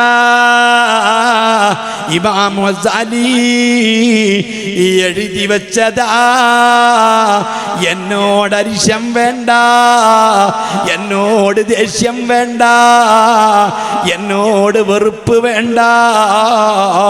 ഞാൻ എൻ്റെ മുസ്ലിമീങ്ങളോട് ഓർമ്മപ്പെടുത്തുന്നു, ഈ സഹോദരി തൊട്ടടുത്ത വീട്ടിലേക്ക് തൻ്റെ അടിമയെ വിളിച്ചുകൊണ്ട് അതാ തീ കൊണ്ടുവരാൻ വേണ്ടി പറഞ്ഞയക്കുന്നു. തീയുമായിട്ട് തൊട്ടടുത്ത വീട്ടിലേക്ക് തീയിന് പോയപ്പോൾ അല്ലാ, കിടുകിടേ വിറക്കുന്ന തണുപ്പ്, കൂരിയാ കൂരിയിരുട്ട്. ഈ മനുഷ്യനതാ അടിമയതാ പുറത്തേക്ക് ഇറങ്ങിയപ്പോൾ ഞാൻ നിങ്ങളോട് പറയുന്നത് കെട്ടുകഥകളല്ല, ഐതിഹ്യമല്ല, പുരാണമല്ല. ഇമാം തിബിരി, ഈ ബഹുമാനപ്പെട്ട തഫ്സീർ തിബിരിയിൽ രേഖപ്പെടുത്തിയ സംഭവമാണ്. ഇബ്നു അബ്ബാസ് തങ്ങൾ പഠിപ്പിച്ച സംഭവമാണ്. മുത്തുനബിയിൽ നിന്ന് കിട്ടിയതാ. ആ അടിമച്ചെറുക്കൻ തൊട്ടടുത്ത വീട്ടിലേക്ക് അങ്ങിറങ്ങിയപ്പോൾ അപരിചിതനായ ഒരാളുണ്ട്, തൊട്ടടുത്ത് തന്നെ നിൽക്കുന്നു. ആ വഴിയോരത്ത് നിൽക്കുന്ന ഈ അപരിചിതൻ ചോദിച്ചു, ഈ ചെറിയ കുടിലിനുള്ളിൽ ഒരു പ്രസവം നടന്നോ? അതേ, പ്രസവിച്ചിട്ടുണ്ട്. പെൺകുട്ടിയാണോ? അതേ, പ്രസവിച്ചത് പെൺകുട്ടിയാണ്. ഈ അടിമയോട് അപരിചിതൻ പറയുന്നു, എന്നാൽ നിങ്ങൾക്ക് കേൾക്കണോ, ഈ പെൺകുട്ടി വലുതായി കഴിഞ്ഞാൽ ഏറ്റവും വലിയ സുന്ദരിയായി വരുന്നതാണ്. ആ സുന്ദരിയായിരിക്കുന്ന പെണ്ണിനെ 100 ആളുകൾ വ്യഭിചരിക്കുന്നതാണ്. 100 ആളുകൾ വ്യഭിചരിച്ച അവസാനം വലിയൊരു കോടീശ്വരൻ കല്യാണം കഴിച്ച് അവസാനം ചലന്തിയുടെ വിഷമേറ്റ് ഈ പെൺകുട്ടി മരിക്കുന്നതാ. 100 ആളുകളുമായിട്ട് വ്യഭിചരിക്കുമെന്ന് ഈ അടിമയോട് പറഞ്ഞപ്പോൾ ഈ അടിമയതാ തീയുമായിട്ട് പോകാതെ ഈ വീട്ടിലേക്ക് തന്നെ തിരിച്ചു വന്നിട്ട് ആ പ്രസവിക്കപ്പെട്ട സ്ത്രീയുടെ പ്രസവിക്കപ്പെട്ട കുഞ്ഞിനെ, അതാ ആ ചോര പൈതലിനെ, ഈ കുട്ടി ജീവിക്കണ്ട, 100 ആളുകളെ വ്യഭിചരിക്കുന്നവനാണെങ്കിൽ 100 പുരുഷന്മാരുമായിട്ട് വ്യഭിചരിക്കുന്ന പെണ്ണാണെങ്കിൽ ഈ പെണ്ണ് ജീവിക്കണ്ട. ആ പ്രസവിക്കപ്പെട്ട കുട്ടിയുടെ വയറ് കുത്തിക്കീറി, ആ കത്തിയെടുത്ത് കുത്തിക്കീറിയിട്ട് രാത്രിക്ക് രാത്രി ആ അടിമച്ചെറുക്കൻ കടന്നു കളഞ്ഞു. സുബ്ഹാനല്ലാഹ്. ഇത്രയും ക്രൂരകൃത്യം ചെയ്ത് ഈ പാവപ്പെട്ട പെണ്ണിന്റെ കുഞ്ഞിനെ കൊന്നാൽ ഈ നാട്ടിൽ പിന്നെ നിൽക്കാൻ പറ്റില്ല എന്നും കരുതി ആ അടിമച്ചെറുക്കൻ നാട് വിട്ടുപോയതാണ്. കൊല്ലങ്ങളോളം വർഷങ്ങളോളം പല നാടുകളിലും അലഞ്ഞു തിരിഞ്ഞ് നടക്കുന്നു, ജോലി ചെയ്ത് ജീവിക്കുന്നു, കടൽ തൊഴിലാളിയാകുന്നു. ഒരിക്കൽ അടിമച്ചെറുക്കൻ മത്സ്യബന്ധനം നടത്തിയപ്പോൾ ഒരു വലിയ മത്സ്യം കിട്ടിയിട്ട് കീറി നോക്കുമ്പോൾ ആ മത്സ്യത്തിനകത്ത് അതിഭയങ്കരമായ വിലപിടിപ്പുള്ള മുത്തുകൾ കിട്ടി. ആ മുത്തുകൾ കൊണ്ടുപോയി വിറ്റിട്ട് ഈ അടിമച്ചെറുക്കൻ വലിയ കോടീശ്വരനായി, വലിയ മുതലാളിയായി. അപ്പോഴേക്ക് വർഷങ്ങൾ എത്രയോ പിന്നിട്ടിട്ടുണ്ട്. അങ്ങനെ കോടീശ്വരനായ ഈ അടിമച്ചെറുക്കൻ തൻ്റെ പഴയ നാട്ടിലേക്ക് വന്നു. നാട്ടിലെത്തിയപ്പോൾ ആരും തന്നെ അറിയില്ല, തിരിച്ചറിയില്ല എന്ന് ബോധ്യം വന്നപ്പോൾ അതിസുന്ദരമായ കൊട്ടാര സമാനമായ വീടുകൾ പണിത് ആ അടിമച്ചെറുക്കൻ ഇന്ന് കോടീശ്വരനാണ്, സർവ സൗകര്യങ്ങളുമുണ്ട്, വലിയ പണക്കാരനാ. അന്ന് തീരുമാനിച്ചു, അല്ലാഹ് ഇവിടെ ഏറ്റവും വലിയ സുന്ദരിയായ പെണ്ണിനെ കല്യാണം കഴിക്കണം. അങ്ങനെ ഏതാണ് ഏറ്റവും വലിയ സുന്ദരിയായ പെണ്ണെന്നന്വേഷിച്ച് അവസാനം ഈ ഒരു പെൺകുട്ടിയെ കണ്ടെത്തി. ആ പെൺകുട്ടിയുമായിട്ട് വിവാഹം ഉറപ്പിച്ച് വലിയ സമ്പന്നനായ ഈ പഴയകാലത്തെ അടിമച്ചെറുക്കൻ ഈ സുന്ദരിയായ പെൺകുട്ടിയെ കല്യാണം കഴിച്ചു. കല്യാണം കഴിച്ചിട്ട് തൻ്റെ ഏറ്റവും വലിയ പ്രതാപമുള്ള ആ വലിയ കൊട്ടാര സമാനമായ വീട്ടിലേക്ക് കൂട്ടിക്കൊണ്ടുപോയി. ആദ്യത്തെ ദിവസം മണിയറ കൂടുന്ന ദിവസം തന്നെ ഒരുപാട് കാര്യങ്ങൾ പങ്കുവെക്കുമല്ലോ. ഒരു പെണ്ണും ആണും കൂടി ആദ്യത്തെ ദിവസം മണിയറയുടെ ദിവസം അവരൊരുമിച്ച് കൂടുമ്പോൾ പലതും പങ്കുവെക്കുമ്പോൾ ആ സമയത്ത് ആ മനുഷ്യൻ പറഞ്ഞു, ഞാൻ നേരത്തെ ഈ നാട്ടുകാരനാ, ഇവിടെ ഒരു പാവപ്പെട്ട പെണ്ണിന്റെ അടിമച്ചെറുക്കനായിരുന്നു. അന്ന് എന്റെ യജമാനത്തി ഒരു പെൺകുട്ടിയെ പ്രസവിച്ചു. ആ പ്രസവിച്ച പെൺകുട്ടി പ്രസവിച്ച് എന്റെ പ്രിയജമാനത്തി അതാ ചുടുവെള്ളത്തിന് വേണ്ടി ആവശ്യപ്പെട്ടപ്പോൾ തൊട്ടടുത്ത വീട്ടിലേക്ക് തീയിന് പോയതാ. അപരിചിതനായ ഒരാളെ കണ്ടുമുട്ടി. എന്നോട് ചോദിച്ചു, ഈ വീട്ടിലൊരു പ്രസവം നടന്നിട്ടുണ്ടോ? ഞാൻ പറഞ്ഞു, അതെ, പ്രസവം നടന്നിട്ടുണ്ട്. അത് പെൺകുട്ടിയാണോ? അതേ, ഒരു പെൺകുട്ടിയാണ്. ആ പെൺകുട്ടി 100 ആ പുരുഷന്മാരുമായിട്ട് വ്യഭിചരിക്കും. അവസാനം ആ പെൺകുട്ടി ചിലന്തിയുടെ വിഷമേറ്റ് മരിക്കുമെന്ന് എന്നോട് പറഞ്ഞപ്പോൾ 100 പുരുഷന്മാരുമായിട്ട് വ്യഭിചരിക്കുന്ന പെണ്ണ് ലോകത്ത് ജീവിക്കണ്ട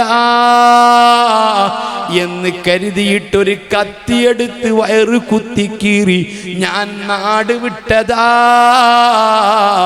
കൊല്ലങ്ങൾക്ക് മുമ്പ് നാട് വിട്ടതാ.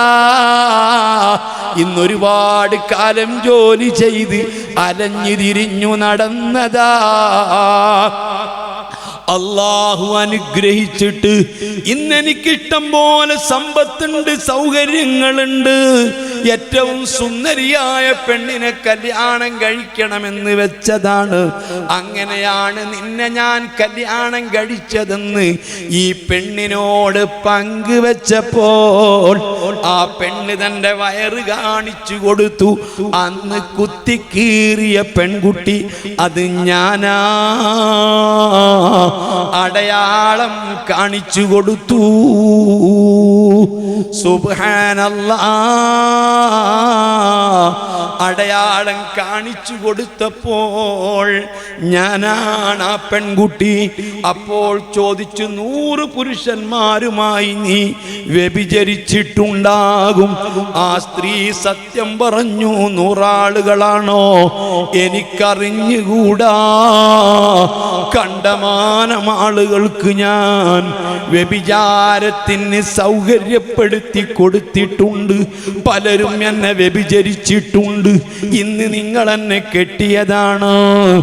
ആ ചെറുപ്പക്കാരൻ പറഞ്ഞു, അല്ലാ, ഇത് സത്യമാണോ?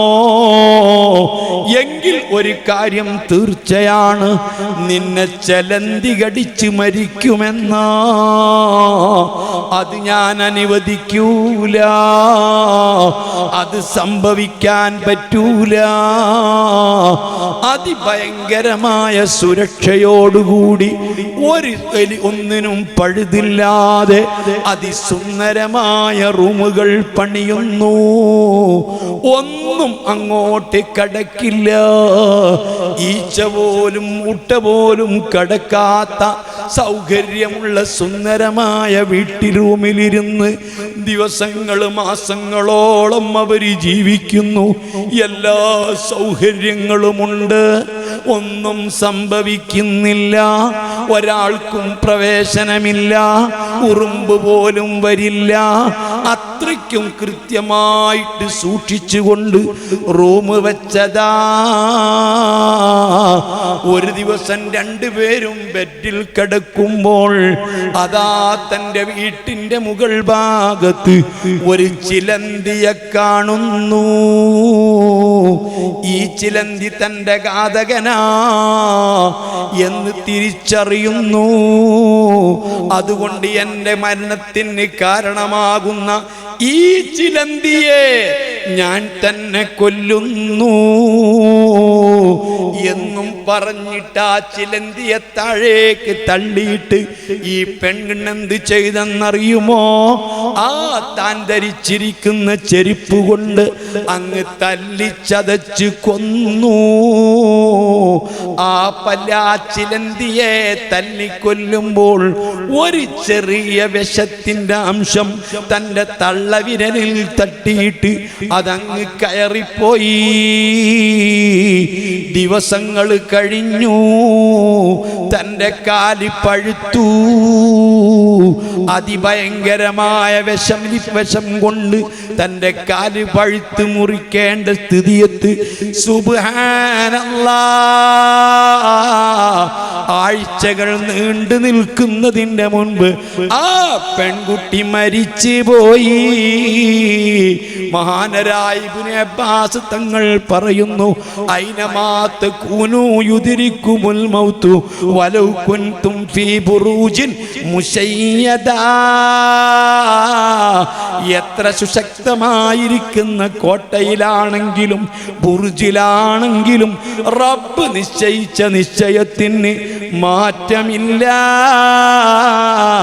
അത് തടയാൻ കഴിയില്ല. അതിന് മാറ്റങ്ങളില്ല. തരുന്നതല്ലാ, തടയുന്നതല്ലാ, ഉയർത്തുന്നതല്ലാ, താഴ്ത്തുന്നതല്ലാ.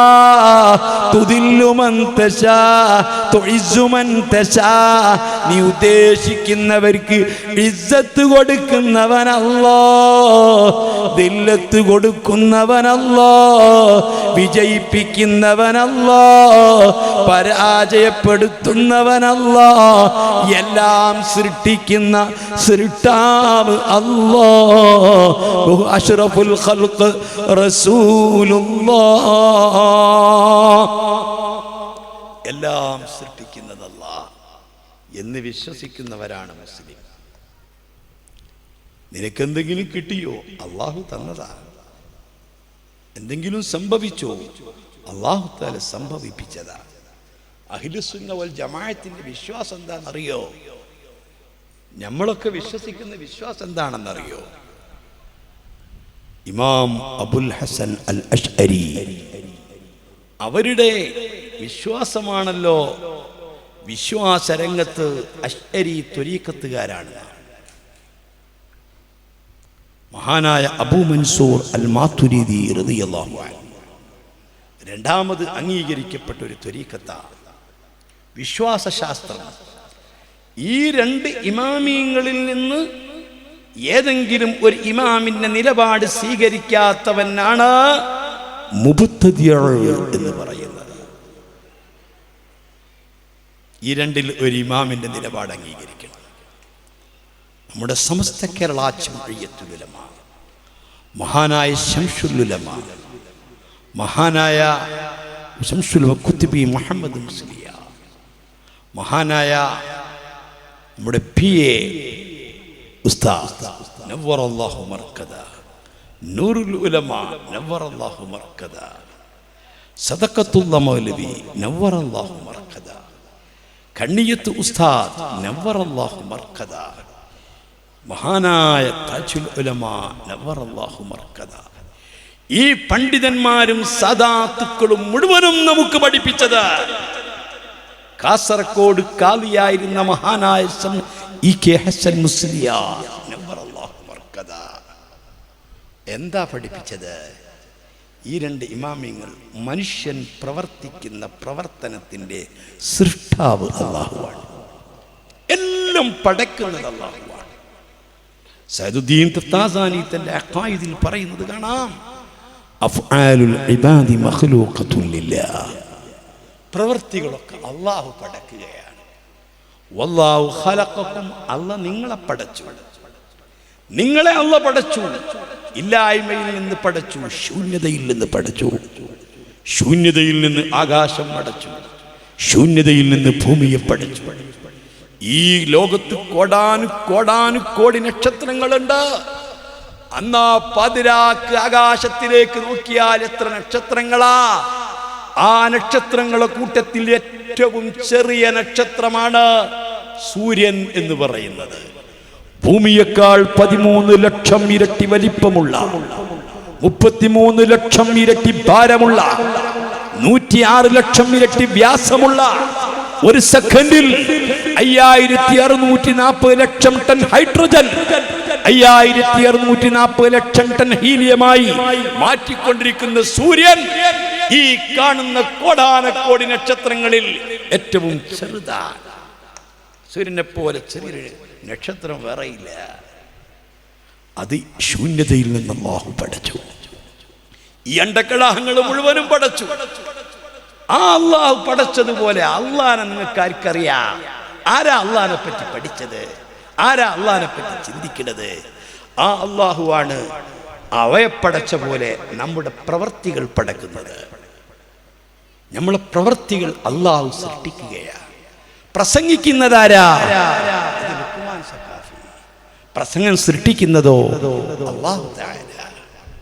ഞാൻ ഇവിടെ നിന്ന് അതുവരെ നടന്നാൽ നടത്തം എൻ്റെ പ്രവൃത്തിയാണ്, പക്ഷേ പടച്ചത് അല്ലാഹുവാണ്. ഇവിടുന്ന് ഞാൻ അതുവരെ നടക്കുമ്പോൾ നടത്തത്ത് ഞാനാണ് സൃഷ്ടിക്കുന്നതെങ്കിൽ, ഞാനാണ് നിർമ്മിക്കുന്നതെങ്കിൽ, എൻ്റെ സൃഷ്ടിയാണ് എൻ്റെ നടത്തമെങ്കിൽ, ആ നടക്കാൻ എത്ര ചവിട്ടു വേണം, ഏതൊക്കെ ഞരമ്പുകൾ വർക്ക് ചെയ്യണം, ഏതെല്ലാം എല്ലുകൾ പ്രവർത്തിക്കണം, ഏതെല്ലാം സിരകൾ പ്രവർത്തിക്കണം, എത്ര ഊർജം അതിന് ചെലവഴിക്കണം, എനിക്കറിയണ്ടേ? അറിയില്ല. സംസാരിക്കുന്ന സമയത്ത് ഏതെല്ലാം ഞരമ്പുകൾ വർക്ക് ചെയ്യണം, എത്ര ഊർജം കൊടുക്കണം, എവിടുന്ന് വരണം, എവിടുന്ന് എടുക്കണം, എവിടുന്ന് വെക്കണം, നമുക്കറിയില്ല. അതുകൊണ്ടാ സൃഷ്ടിക്കുന്നത് നമ്മളല്ല, സൃഷ്ടിക്കുന്നത് അല്ലാഹുവാണ്. സൃഷ്ടിക്കുന്ന അല്ലാഹുവാണ്. ഒരാള് മറ്റൊരാളെ കഴുത്തറുത്തു, അറുക്കുന്നത് നമ്മുടെ പ്രവൃത്തിയാണ്. അവിടെ മുറിയൽ സൃഷ്ടിക്കുന്നത് അല്ലാഹുവാണ്. നമ്മളെത്ര അറുത്തിട്ടും കാര്യമില്ല, അല്ലാഹു മുറിയൽ സൃഷ്ടിച്ചില്ലെങ്കിൽ മുറിയില്ല. ഇതാണ് നമ്മളെ അഖീദ. ഇതാണ് നമ്മളെ വിശ്വാസം. ഈ വിശ്വാസം ഇല്ലെങ്കിൽ നിസ്കരിക്കുന്നത് എന്തിനാ? ഈ വിശ്വാസമില്ലെങ്കിൽ നോമ്പെടുക്കുന്നത് എന്തിനാ? ഈ വിശ്വാസമില്ലെങ്കിൽ സക്കാത്ത് കൊടുക്കുന്നത് എന്തിനാ? ഈ വിശ്വാസമില്ലെങ്കിൽ മറ്റു കാര്യങ്ങൾ ചെയ്യുന്നത് എന്തിനാ? അതുകൊണ്ട് എല്ലാം അല്ലാഹുവാണ് പ്രവർത്തിക്കുന്നത്, സൃഷ്ടിക്കുന്നത്. ബഹുമാനപ്പെട്ട നിങ്ങൾ കേട്ടിട്ടുണ്ടോ? കമ്മുക്നി മുസ്ലിയാർ നവ്വറല്ലാഹു മർക്കദ മലപ്പുറം ജില്ലയിൽ അങ്ങ് പാക്കടപ്പുറായ്ക്കടുത്ത് ജീവിച്ചിരിക്കുന്നവരാണ് ബഹുമാനപ്പെട്ട കമ്മുണ്ണി മുസ്ലിയാർ. വടകര മുഹമ്മദാജിർ നവ്വറല്ലാഹു മർക്കദ. അങ്ങനെ അദ്ദേഹത്തെ പോലെയുള്ള നൂറുകണക്കിന് മഹത്തുക്കൾക്ക് ദർസ് നടത്തിയ പണ്ഡിതനാണ് കമ്മുണ്ണി മുസ്ലിയാർ. അവിടുന്ന് തലക്കടുത്ത് ഒരു പള്ളിയിൽ ദർസ് നടത്തുന്നു. ഇതുപോലെ പഴയകാലത്തെ ദർസുള്ള സ്ഥലം ഇവിടെ അള്ളാഹു നിലനിർത്തി കൊടുക്കുമാറാവട്ടെ. അതിനുവേണ്ടി സഹായിക്കുന്നവർ, പ്രവർത്തിക്കുന്നവർ, അധ്വാനിക്കുന്നവർ, അവർക്കെന്നും അള്ളാഹു ബറക്കത്ത് ചെയ്യട്ടെ. കമ്മുണ്ണി മുസ്ലിയാർ ദർസ് നടത്തിയപ്പോൾ തന്റെ ദർസിൽ പഠിച്ച 300 ശിഷ്യന്മാരും പിന്നീട് വിലായത്തിന്റെ മർത്തബ എത്തിച്ചവരാണ്. 300 ശിഷ്യന്മാർ. അവര് ഒന്നാം ദർസിൽ ഇപ്പൊ കണ്ട മഗ്‌രിബിന് ശേഷം ഇവിടെ ദർസ് ഉണ്ടായിരുന്നു, ക്ലാസ് ഉണ്ടായിരുന്നു. അതേപോലെ മഗ്‌രിബിന് ശേഷം മണ്ണെണ്ണ വിളക്ക് കത്തിച്ച് ദർസ് നടത്തിയിരുന്ന കാലം, കരണ്ടില്ലാത്ത കാലം, ലൈറ്റ് ഇല്ലാത്ത കാലം. അവിടുന്ന് പഠിപ്പിച്ചു, തീയിന് കരിക്കാൻ ശക്തിയില്ല. സിനൂസി എന്ന വിശ്വാസം പഠിപ്പിക്കുന്ന കിതാബുണ്ട്, ചെറിയ കിതാബാണ്. ഇബ്രാഹിം നബി അലൈഹിസ്സലാം അവിടുന്ന് പഠിപ്പിക്കാൻ വസിയത്ത് ചെയ്ത കിതാബാണ്. ചരിത്രങ്ങൾ പലതുണ്ട്. ആ കിതാബ് ദർസ് നടത്തിക്കൊണ്ടിരിക്കുമ്പോ കുട്ടികൾക്ക് ഇങ്ങനെ പഠിപ്പിച്ചു കൊടുക്കുക, തീയിന് കരിക്കാൻ ശക്തിയില്ല. തീയുമായിട്ട് ശരീരം തട്ടുമ്പോൾ അല്ലാഹു തആല കരിയൽ സൃഷ്ടിച്ചില്ലെങ്കിൽ കരിയൂല. ഇബ്രാഹിം നബി അലൈഹിസ്സലാം അഗ്നികുണ്ഡത്തിലേക്ക് എറിയപ്പെട്ട സന്ദർഭത്തില് ഇബ്രാഹിം നബിന്റെ ശരീരം കരിയുന്നത് പോയിട്ട്, തൻ്റെ തോലുകൾ കരിയുന്നത് പോയിട്ട്, തൻ്റെ രോമം കരിയുന്നത് പോയിട്ട്, താൻ ധരിച്ചിരിക്കുന്ന വസ്ത്രത്തിന്റെ ഒരറ്റം പോലും കരിഞ്ഞില്ല. അത് ഇബ്രാഹിം നബിയുടെ മുഅ്ജിസത്താ. മഹാനായ അബൂ മുസ്ലിമുൽ ഖവലാനി റളിയല്ലാഹു അൻഹു മുത്തുനബി സ്വല്ലല്ലാഹു അലൈഹി വസല്ലം തങ്ങളുടെ വഫാത്തിന് ശേഷം അസ്വദുൽ അൻസി കള്ളപ്രവാചകത്വം വാദിച്ചപ്പോൾ, ഞാൻ അള്ളാഹുവിൻ്റെ പ്രവാചകരാണെന്ന് വാദിച്ച് രംഗത്ത് വന്നപ്പോൾ അതിനെതിരിൽ നിന്ന മഹാനായ അബൂ മുസ്ലിമുൽ ഖവലാനി റളിയല്ലാഹു അൻഹു തങ്ങളെ അഗ്നികുണ്ഡത്തിലിട്ട് കരിച്ചു. പക്ഷേ അഗ്നികുണ്ഡത്തിലേക്ക് വലിച്ചെറിയപ്പെട്ട അബൂ മുസ്ലിമുൽ ഖവലാനി അവിടുത്തെ മുണ്ട് കരിഞ്ഞില്ല, രോമം കരിഞ്ഞില്ല, ഒന്നും സംഭവിച്ചില്ല. അതേ സാക്ഷാൽ ഇബ്നു തൈമിയ്യ അൽ ഫർഖു ബൈന ഔലിയാഇ ശൈത്വാനി വബൈന ഔലിയാഇർ റഹ്മാനി എന്ന ഗ്രന്ഥത്തിൽ രേഖപ്പെടുത്തിയത് കാണാം. ഉമറുൽ ഫാറൂഖ് റളിയല്ലാഹു അൻഹു അബൂ മുസ്ലിമുൽ ഖവലാനി പരീക്ഷണം കഴിഞ്ഞ് മദീനയിൽ തിരിച്ചു വന്നപ്പോൾ അതാ നെറ്റിത്തടത്തിൽ ചുംബിച്ച് അൽഹംദുലില്ലാഹ് അല്ലദീ ലം യുമിത്നി ഹത്താ അറാനി മനുബുത്തിലിയ കമാ ബുത്തിലിയൽ ഖലീലു ഇബ്രാഹിം അലൈഹിസ്സലാം. ഇബ്രാഹിം നബിയെ പരീക്ഷിക്കപ്പെട്ട പോലെ പരീക്ഷിക്കപ്പെട്ട ഒരാളെ കാണുന്നതിൻ്റെ മുമ്പ് റബ്ബെന്നെ മരിപ്പിച്ചില്ലല്ലോ. അൽഹംദുലില്ലാഹ്. അബൂ മുസ്ലിമുൽ ഖവലാനി തങ്ങൾ കരിഞ്ഞില്ല, രോമം പോലും കരിഞ്ഞില്ല, വസ്ത്രം കരിഞ്ഞില്ല, അതേ തീയിന് കരിക്കാൻ ശക്തിയില്ല. ഇങ്ങനെ ക്ലാസ് എടുത്ത സമയത്ത് തൻ്റെ മുൻപിലിരിക്കുന്ന ശിഷ്യന്മാര് പറഞ്ഞു, ഉസ്താദേ നിങ്ങൾ പറഞ്ഞത് കൊണ്ട് ഞങ്ങൾ വിശ്വസിക്കാം.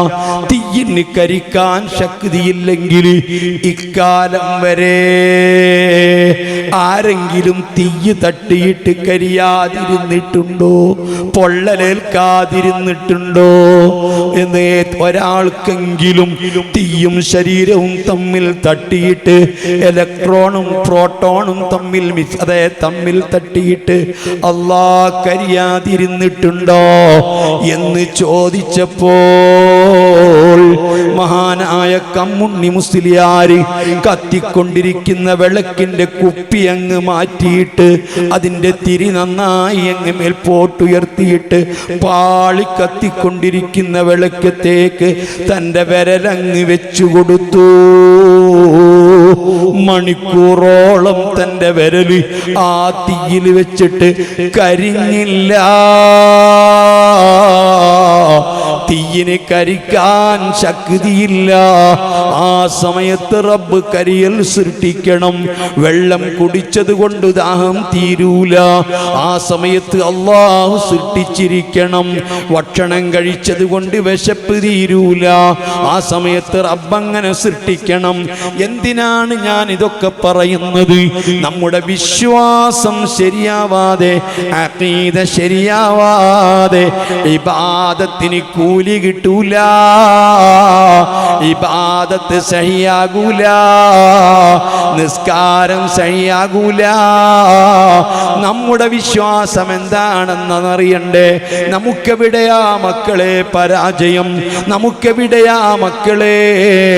അല്ലാഹു സുബ്ഹാനഹു വ തആലാനെ നമ്മൾ കൃത്യമായിട്ട് മനസ്സിലാക്കി വിശ്വസിച്ചാല് ടെൻഷനില്ല, ദുഃഖമില്ല. നിങ്ങൾ ഓർത്തു നോക്ക്, മഹാനായ സയ്യിദ് ഹുസൈൻ റളിയല്ലാഹു അൻഹു അസ്വാദിഖുൽ മസ്ദൂഖ് മുത്ത് മുഹമ്മദ് മുസ്തഫ തങ്ങളെ പേരക്കുട്ടിയല്ലേ ഹുസൈൻ തങ്ങള്. അല്ലാഹ് ലോകത്തിൽ നിന്ന് ലക്ഷക്കണക്കിന് സാദാത്തുക്കളുണ്ട്. ഇപ്പോൾ നമുക്ക് ദുആക്ക് നേതൃത്വം നൽകാൻ തങ്ങൾ വരുന്നുണ്ട്. മഹാനായ സയ്യിദുൽ ഉലമാ ജിഫ്രി തങ്ങളുപ്പാപ്പ അല്ലാഹു ആഫിയത്തുള്ള ദീർഘായുസ് കൊടുക്കട്ടെ. ഖലീൽ തങ്ങളുപ്പാപ്പ അവരൊക്കെ വലിയ മഹാന്മാരല്ലേ? ഈ ഹുസൈൻ തങ്ങളുടെ പേരക്കുട്ടികളല്ലേ? മുത്തുനബിന്റെ മക്കളെന്ന് പറയുന്നത് ഹസൻ തങ്ങളും ഹുസൈൻ തങ്ങളുമാണ്. ഖുർആൻ അത് സാക്ഷ്യപ്പെടുത്തിയതാണ്. ഹബീബിന്റെ മക്കളെന്നാൽ ഹസൻ തങ്ങളും ഹുസൈൻ തങ്ങളുമാണ്. ഹുസൈൻ തങ്ങളെ ചെറിയ കുഞ്ഞാകുമ്പോ അബൂ ഹുറൈറ പറയുന്നു, ഞാനും ബഹുമാനപ്പെട്ട മുത്തുനബിയും കൂടി അങ്ങ് നടന്നു വരുമ്പോ മുട്ടുകുത്തി നിൽക്കുന്ന മാനാ ഹുസൈൻ തങ്ങളെ കണ്ടപ്പോ രണ്ട് കയ്യും പിടിച്ചിട്ട് ഇറുക്കാ കയറ് റസൂലുള്ളാഹ് കേറ്റുകയാ. അങ്ങനെ കേറ്റിയിട്ട് പള്ള വരെ അവസാനം നെഞ്ഞ് വരെ കേറ്റിയിട്ട് അവിടുത്തെ ചുണ്ടോടെ വെപ്പിച്ചിട്ട് ഹബീബ് മുത്തം കൊടുത്ത തങ്ങളാ, 1000 ചുംബനം കൊടുത്ത തങ്ങളാ, ഹബീബ് വല്ലാതെ സ്നേഹിച്ച തങ്ങളാ, അവിടുത്തെ പേരമക്കളാ. അതേ കർബലയിൽ വെച്ചുകൊണ്ട് ഹുസൈൻ തങ്ങളെ നിഷ്കരുണം കൊല ചെയ്യുമ്പോൾ ഹബീബായ തങ്ങളുടെ പേരക്കുട്ടികളാകുന്ന ഹുസൈൻ തങ്ങളും ഹുസൈൻ തങ്ങളെ മക്കളും ഹസൻ തങ്ങളെ മക്കളും 60ഓളം വരുന്ന തങ്ങന്മാരെ നിഷ്കരുണം പേടിപ്പിച്ച് പീഡിപ്പിച്ച് കൊല്ലുമ്പോൾ ദാഹജലത്തിന് വേണ്ടി പെടയുന്ന ഒരു കുഞ്ഞിനെ പൊക്കിപ്പിടിച്ച് ഹുസൈൻ തങ്ങൾ പറയുന്നു, ഈ കരയുന്ന കുഞ്ഞിനെ ഓർത്തിട്ടെങ്കിലും ഒരു തുള്ളി വെള്ളം തരുമോ? കരഞ്ഞുകൊണ്ടിരിക്കുന്ന കുഞ്ഞിന്റെ വായിലേക്ക് അമ്പെയ്തുകൊണ്ട് കൊലപ്പെടുത്തിയതോ ഹുസൈൻ തങ്ങൾ ദാഹം കൊണ്ട് കൊടുമ്പിരിക്കൊള്ളുമ്പോൾ കൊടുത്തില്ല. ഹുസൈൻ തങ്ങൾ പറഞ്ഞു, യൂഫ്രട്ടീസ് നദിയിൽ കൂടി വെള്ളമൊഴുകുമ്പോൾ പന്നികൾ കുടിക്കുന്നു, പട്ടികൾ കുടിക്കുന്നു, സർവജീവികളും കുടിക്കുന്നു. ഈ ലോകം മുഴുവനും പടക്കാൻ കാരണക്കാരനായ എൻ്റെ ഉപ്പാപ്പ മുത്തുനബി, ആ മുത്തുനബിന്റെ പേരക്കുട്ടിയോ, ഒരു തുള്ളി ദാഹജലം തരുവോ? സുബ്ഹാനല്ലാഹ്, ഹുസൈൻ തങ്ങൾക്ക് കൊടുത്തില്ല. ഒരു ദുഷ്ടനായ മനുഷ്യനത് ഒരു തോൽപാത്രത്തിൽ വെള്ളം കൊണ്ടുവന്ന് ഹുസൈൻ റളിയല്ലാഹു അൻഹു തങ്ങൾ കാണേ അത് കുടിക്കുന്നു. ഹുസൈൻ തങ്ങൾക്ക് കൊടുത്തില്ല. ആ മനുഷ്യന് സംഭവിച്ചതറിയുമോ? മഹാനായ സുഫിയാൻ ഇബ്നു ഉയൈന തങ്ങളെ ഉപ്പാപ്പ സുഫിയാൻ ഇബ്നു ഉയൈന പറയുന്നത് കാണാം. ബഗ്ദാദിൽ ഞാനൊരു പള്ളിയിൽ കയറിയപ്പോൾ ദുആ നിസ്കരിക്കാൻ കയറിയതാണ്. ദുആ നിസ്കരിക്കാൻ വേണ്ടി കയറി നിസ്കരിച്ച് പുറത്തിറങ്ങിയപ്പോ കൗദിൽ ഒരു തുള്ളി വെള്ളമില്ല, കിണറ്റില് വെള്ളമില്ല, പരിസരത്തെവിടെയും വെള്ളമില്ല. ഞാൻ ചോദിച്ചു, വെള്ളം എവിടെ പോയി? ആ പള്ളിയിലേക്ക് കയറുമ്പോഴേ ഹൗദ് നിറയെ വെള്ളമുണ്ടല്ലോ, ഈ കിണറ്റിലും വെള്ളമുണ്ടല്ലോ, ഇവിടെ പലയിടങ്ങളിലും വെള്ളമുണ്ടല്ലോ, വെള്ളം എവിടെ?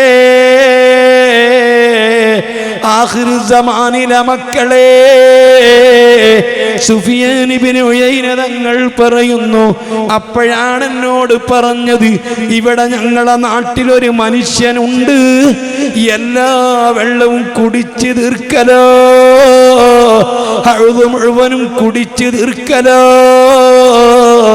ജലസ്രോതസ്സിലെ വെള്ളം മുഴുവനും കുടിച്ച് തീർക്കലോ. ഹുസൈൻ തങ്ങൾക്ക് ദാഹജലം കൊടുക്കാതെ തന്റെ മുൻപിൽ വെച്ചുകൊണ്ട് തോൽപാത്രത്തിലെ വെള്ളം കുടിച്ച ദുഷ്ടനാ. എന്ത് കൊടുത്ത് കുടിച്ചാലും തന്റെ ദാഹം തീരൂല, വയറാകെ പൊട്ടിയാലും തന്റെ ദാഹം തീരൂല. ദാഹം തീരണമെങ്കിൽ റബ്ബങ്ങ് സൃഷ്ടിക്കണ്ടേ? അല്ലാ അല്ലാ. ഹുസൈൻ തങ്ങളെ തലയും ഉടലും വേർപ്പെടുത്തിയിട്ട് തലയിതാ തളികയിൽ വെച്ചു, ശരീരമാ സകല മുറിവേൽപ്പിച്ചിട്ട് മഹാനായ സൈനബ് ബഹുമാന ഹുസൈൻ തങ്ങളെ പ്രിയപ്പെട്ട പെങ്ങള് പൊട്ടിക്കരഞ്ഞു. സൈനബ് ബീവി റളിയല്ലാഹു അൻഹാ, ഫാത്തിമ ബീവിന്റെ മോള് സൈനബ ബീവി, അല്ലാ യാ മുഹമ്മദ് ആദാ ഹുസൈനും മുഖ്തലും ബില്ലറാ, മുത്തുനബിയേ അവിടുത്തെ മക്കളിതാ കർബും ബലാവും എന്ന സ്ഥലത്ത് കൊല ചെയ്യപ്പെട്ടിരിക്കുകയാ. അവിടുത്തെ പെൺകുട്ടികളെ നിഷ്കരണം പീഡിപ്പിക്കപ്പെടുകയാ, തങ്ങളെ വിളിച്ച് കരയുകയാ. ചരിത്രത്തിലില്ലേ ഹുസൈൻ തങ്ങളെ തലയതാ ഒരു കുന്തത്തിൽ കുത്തിയിട്ട് അവിടെ നാട്ടിയതാ. മഗ്രിബിന്റെ സമയത്തൊരു ദുഷ്ടൻ വന്നിട്ട് ഹുസൈൻ തങ്ങളെ കഥ കണ്ണിലേക്ക് എത്തുകയാണ്, കണ്ണിലേക്ക് ഏന്തുകയാണ്. നീളം കുറഞ്ഞത് കൊണ്ട് അവൻ എത്തുന്നില്ല. അവസാനം ഒരു കയ്യിലൊരു കുന്തമെടുത്തിട്ട് ഹുസൈൻ തങ്ങളെ കണ്ണ് കുത്തുന്നു. പല്ലുകൾ ഓരോന്നോരോന്നായി അതാ കുത്തിയിട്ട് കൊയ്ക്കുന്നു. ഈ മനുഷ്യന് പിൽക്കാലത്ത് അല്ലാഹ് കൊടുത്ത പരീക്ഷണമറിയോ? റബ്ബങ്ങ് നീളം കൊടുത്തു. തന്റെ ലൈംഗിക അവയവത്തിന് അള്ളാഹു വളർച്ച കൊടുത്തു. നീണ്ട് നീണ്ട് നീണ്ട് നീണ്ട് അവസാനം സുഫിയാൻ ഇബ്നു ഉയൈന പറയുന്നു, ഞാൻ ബഗ്ദാദിൽ കൂടി നടക്കുമ്പോ ഒരു മനുഷ്യനുണ്ട്, കൊടൽമാല പോലെ ഒരുപാട് കൊടലുകൾ അതാ നിലത്ത് ചുരുട്ടി വെച്ചിട്ട് അതിന്റെ മേലെ കിടക്കുന്നു. ഞാൻ ചിന്തിച്ചു, മനുഷ്യനെ തിന്നുകയാണോ? ഞാൻ അന്വേഷിച്ചപ്പോ ഇതാരാണെന്നറിയോ? ഹുസൈൻ തങ്ങളെ കുന്തത്തിൽ നാട്ടിയിട്ട് തന്റെ കണ്ണും തന്റെ പല്ലും കുത്തിത്വയിക്കാൻ വേണ്ടി ഏന്തിയ മനുഷ്യനാ. റബ്ബ് നീളം കൊടുത്തത്, ദുനിയാവിൽ നൽകിയതാ. ആഖിർ സമാനിലെ മക്കളെ സാദാത്തുക്കളാരാ? തങ്ങന്മാരാരാ? അല്ലാഹുവാണ് സർവവും സൃഷ്ടിക്കുന്നത്, അള്ളയാണ് സർവവും ചെയ്യുന്നത്, അള്ളയാണ് എല്ലാം നിരീക്ഷിക്കുന്നത്. നിന്റെ ധിക്കാരം വേണ്ട, അഹങ്കാരം വേണ്ട. നീ വെറുതെ പടച്ച റബ്ബിന്റെ ദീനിനെ കൊച്ചാക്കണ്ട. മുഹമ്മദുർ റസൂലുള്ളാഹ്. അല്ലാഹുമ്മ ലാ മാനിഅ ലിമാ അഅ്തൈത വലാ മുഅ്തിയ ലിമാ മനഅത വലാ റദ്ദ ലിമാ ഖളൈത. നീ വിധിച്ചത് തട്ടുന്നവനില്ല, നീ കൊടുത്തത് തടയുന്നവനില്ല. എല്ലാം അല്ലാഹു സുബ്ഹാനഹു വ തആല. എൻ്റെ പ്രിയപ്പെട്ട മുത്തു മുഅ്മിനീങ്ങളെ, ഞാൻ എൻ്റെ പ്രസംഗം നിർത്തുകയാണ്. തങ്ങളുപ്പാപ്പ ഈ മജ്‌ലിസിലേക്ക് എത്താറായി. നിങ്ങൾ ഓർത്തു നോക്കൂ, അതുകൊണ്ട് സർവവും സൃഷ്ടിക്കുന്ന അല്ലാഹ്, ആ അല്ലാഹുവിനെ നമുക്ക് ബോധം വേണം. അവനെ ഓർത്ത് വേണം ജീവിക്കാൻ. അവനെ പറ്റി അറിയണം, അവനെ പറ്റി ചിന്തിക്കണം. ഇന്ന് ഞായറാഴ്ച ദിവസമാണ്, മെഞ്ഞാന്ന് വെള്ളിയാഴ്ച ദിവസമാണ്. എല്ലാ പള്ളികളെയും ഖത്തീബുമാർ, എത്ര കാലമായി ഈ പള്ളിയിൽ നിങ്ങൾ ഖുത്ബകൾ കാണാൻ തുടങ്ങിയിട്ട്? എത്ര ജുമുഅക്ക് നിങ്ങൾ പങ്കെടുത്തിട്ടുണ്ട്? ഏതെല്ലാം പള്ളികളിൽ ജുമുഅക്ക് പങ്കെടുത്തിട്ടുണ്ട്? ഏതെല്ലാം ഖത്തീബുമാരെ ജുമുഅ നിങ്ങൾ ശ്രദ്ധിച്ചിട്ടുണ്ട്? വെള്ളിയാഴ്ച ജുമുഅക്ക് സാധാരണ ഖത്തീബുമാർ ഓതുന്നൊരു സൂറത്തുണ്ട്. ജുമുഅ സൂറത്തും മുനാഫിഖൂന സൂറത്തും ഓതൽ സുന്നത്താണ്. അതല്ലെങ്കിൽ പിന്നീട് ഓതൽ സബ്ബിഹിസ്മ സൂറത്തും അൽ അതാക സൂറത്തുമാണ്. ഞാൻ എൻ്റെ സാധാരണക്കാരോട് ചോദിക്കട്ടെ, പകല് നിസ്കരിക്കുന്ന എല്ലാ നിസ്കാരത്തിലും പതുക്കെയാണ് ഓതാറുള്ളത്. പകൽ സമയത്തെ നിസ്കാരങ്ങളിൽ പതുക്കെ ഓതണം, രാത്രിയിലെ നിസ്കാരങ്ങളിൽ ഉറക്കെ ഓതണം. അതേ സമയത്ത് വെള്ളിയാഴ്ച ജുമുഅക്ക് ഉറക്കെയാണ് ഓതാറുള്ളത്.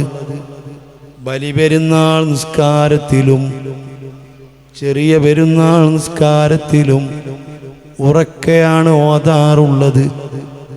അതേ സമയത്ത് ഗ്രഹണ നിസ്കാരം നിസ്കരിക്കുകയാണെങ്കിൽ പതുക്കെ ഓതണം. മഴയെ തേടുന്ന നിസ്കാരമാണെങ്കിൽ പതുക്കെ ഓതണം. മയ്യിത്ത് നിസ്കാരമാണെങ്കിൽ പതുക്കെ ഓതണം. മയ്യിത്ത് നിസ്കാരത്തിൻ്റെ തക്ബീർ പോലും മഅ്മൂമീങ്ങൾ ഉറക്കെ ചൊല്ലാൻ പാടില്ല.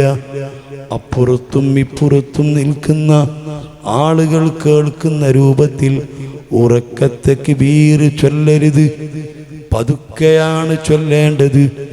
ഇരിക്കട്ടെ, ഈ വെള്ളിയാഴ്ച ജുമുഅ നിസ്കാരത്തിലും അതുപോലെ പെരുന്നാൾ നിസ്കാരത്തിലും സബ്ബിഹിസ്മ സൂറത്തും അൽ അതാക സൂറത്തും ഉറക്കെ ഓതുന്നത് നിങ്ങൾ കേൾക്കാറില്ലേ? എല്ലാ വെള്ളിയാഴ്ചയും അതേ സൂറത്തു തന്നെ, ഏത് ഖത്തീബും അതേ സൂറത്ത് തന്നെ. സൂറത്ത് അതേ പള്ളി മാറിയാലും ഈ സൂറത്തിന് മാറ്റമില്ല, ഖതീബ് മാറിയാലും ഈ സൂറത്തിന് മാറ്റമില്ല. എല്ലായിടത്തും അത് തന്നെയാണ് ഓതുന്നത്, അതാണ് കേൾപ്പിക്കുന്നത്.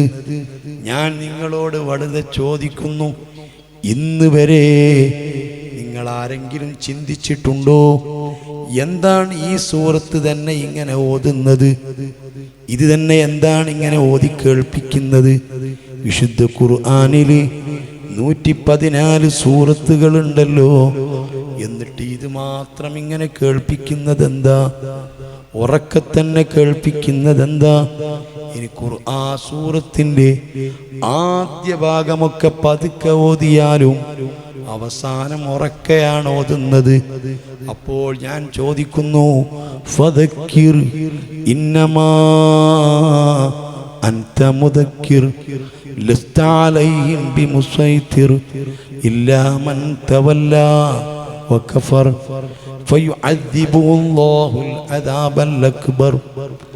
എന്താണ് ഈ പറയുന്നത് എന്നറിയുമോ? ചെറുപ്പക്കാരാ, എൻ്റെ പ്രഭാഷണം കേട്ട് നീ എഴുന്നേറ്റ് പോകുമ്പോ നിന്റെ കമന്റ് എനിക്ക് വേണ്ട, അഭിപ്രായങ്ങളൊന്നും എനിക്ക് വേണ്ട. അള്ളാഹുവിൻ്റെ വജ്ഹിന് വേണ്ടി, റബ്ബിൻ്റെ പൊരുത്തത്തിന് വേണ്ടി ഹിദായത്ത് കൊടുക്കുന്നവനവനാ, ലലാലത്ത് സൃഷ്ടിക്കുന്നവനവനാ എന്ന ഉത്തമ ബോധത്തോടുകൂടി ഞാൻ പറയുന്നു, ഞാൻ വഅദ് പറഞ്ഞാൽ ആർക്കെങ്കിലും ഉപകരിച്ചിട്ടുണ്ടെങ്കിൽ ആ ഉപകാരം നൽകിയത് അല്ലാഹുവാണ്. ആർക്കും ഒരു ഉപകാരവും അതുകൊണ്ട് കിട്ടിയില്ലെങ്കിൽ അല്ലാഹു ഉപകാരം ചെയ്തില്ലാന്നേ ഉള്ളൂ. എനിക്ക് പ്രത്യേകം ലാഭമില്ല, എനിക്ക് പ്രത്യേകം നഷ്ടമില്ല. എല്ലാവർക്കും അങ്ങനെയാണ്. ഇവിടെ ഉറൂസ് നടത്തിയിട്ട് ആളുകൾക്ക് ഉപകാരം കിട്ടിയാൽ അല്ലാഹു ഉപകാരം കൊടുത്തു. ആർക്കും ഒരു ഉപകാരം കിട്ടിയില്ലെങ്കിലോ അല്ലാഹു ഉപകാരം ചെയ്തില്ല എന്നേ മനസ്സിലാക്കാനുള്ളൂ. എല്ലാം അല്ലാഹുവാ, പടച്ച റബ്ബാ. നിന്റെ നീയത്ത് നല്ല നീയത്താണെങ്കിൽ അല്ലാഹു നിനക്ക് പ്രതിഫലം തരും. പറയുന്ന എൻ്റെ നീയത്ത് നല്ല നീയത്താണെങ്കിൽ എനിക്ക് വലിയ പ്രതിഫലം തരും. ഒരൊറ്റ മുഅ്മിനായ മനുഷ്യന് അതു കാരണമായി അല്ലാഹു ഹിദായത്ത് കൊടുത്താൽ ഈ ദുനിയാവും ദുനിയാവിലുള്ളത് മുഴുവനും ലഭിക്കുന്നതിനേക്കാൾ ഖൈറാണ് എന്ന് തങ്ങൾ പറഞ്ഞതാ. ആയത് തങ്ങൾ? അല്ലാഹു ഉണ്ടെന്ന് പറഞ്ഞു തന്ന തങ്ങൾ. അതേ ഖുർആൻ അല്ലാഹുവിന്റെ കലാമാണെന്ന് നമുക്ക് പഠിപ്പിച്ചു തന്ന തങ്ങൾ. സ്വർഗമുണ്ടെന്ന് പറഞ്ഞു തന്ന തങ്ങൾ. നരകമുണ്ടെന്ന് പഠിപ്പിച്ച മുത്തുനബി തങ്ങൾ. നരകം കണ്ടുവന്ന് പരിചയപ്പെടുത്തിയ തങ്ങൾ. ഈ 5 വഖത്ത് നിസ്കാരം നമുക്ക് പഠിപ്പിച്ചു തന്ന തങ്ങൾ. അതേ സക്കാത്ത് കൊടുക്കണമെന്ന് പറഞ്ഞു തന്ന തങ്ങൾ. നോമ്പെടുക്കാൻ നമ്മോട് പറഞ്ഞു തന്ന തങ്ങൾ. മലക്കുകളുണ്ടെന്ന് നമുക്ക് പറഞ്ഞു തന്ന തങ്ങൾ. ഇതെല്ലാം പറഞ്ഞ തങ്ങളാ. അവിടുന്ന് പറയുകയാ, വിശുദ്ധ ഖുർആൻ ഓതിയിട്ട് ഫദക്കിർ ഇന്നമാ അൻത മുദക്കിർ, നിങ്ങൾ ആളുകൾക്ക് ഓർമ്മപ്പെടുത്തി കൊടുക്കണം. അല്ലാഹുവിനെ ഓർമ്മപ്പെടുത്തി കൊടുക്കണം. ആഖിറത്തെക്കുറിച്ച് ഓർമ്മപ്പെടുത്തി കൊടുക്കണം. മരണത്തെക്കുറിച്ച് ഓർമ്മപ്പെടുത്തി കൊടുക്കണം. എല്ലാ മരണാനന്തര ജീവിതവും ഓർമ്മപ്പെടുത്തി കൊടുക്കണം. ഖബർ ഓർമ്മപ്പെടുത്തി കൊടുക്കണം. നരകം ഓർമ്മപ്പെടുത്തി കൊടുക്കണം. സിറാത്ത് പാലം ഓർമ്മപ്പെടുത്തി കൊടുക്കണം. എല്ലാം നിങ്ങൾ ഓർമ്മപ്പെടുത്തി കൊടുക്കണം. ഇന്നമാ അൻത മുദക്കിർ, നിങ്ങൾ ഓർമ്മപ്പെടുത്തി കൊടുക്കുന്നവർ മാത്രമാ. ലസ്ത അലൈഹിം ബിമുസൈതിർ, ആരെയും നിർബന്ധിക്കേണ്ടതില്ല. നിർബന്ധിച്ച് മതപരിവർത്തനം ചെയ്യേണ്ടതില്ല. നിർബന്ധിച്ചു നിസ്കരിപ്പിക്കേണ്ടതില്ല. നിർബന്ധിപ്പിച്ച് നോമ്പെടുപ്പിക്കേണ്ടതില്ല. ആരെയും അടിച്ചേൽപ്പിക്കേണ്ടതില്ല. എല്ലാം ഓർമ്മപ്പെടുത്തി കൊടുക്കുക.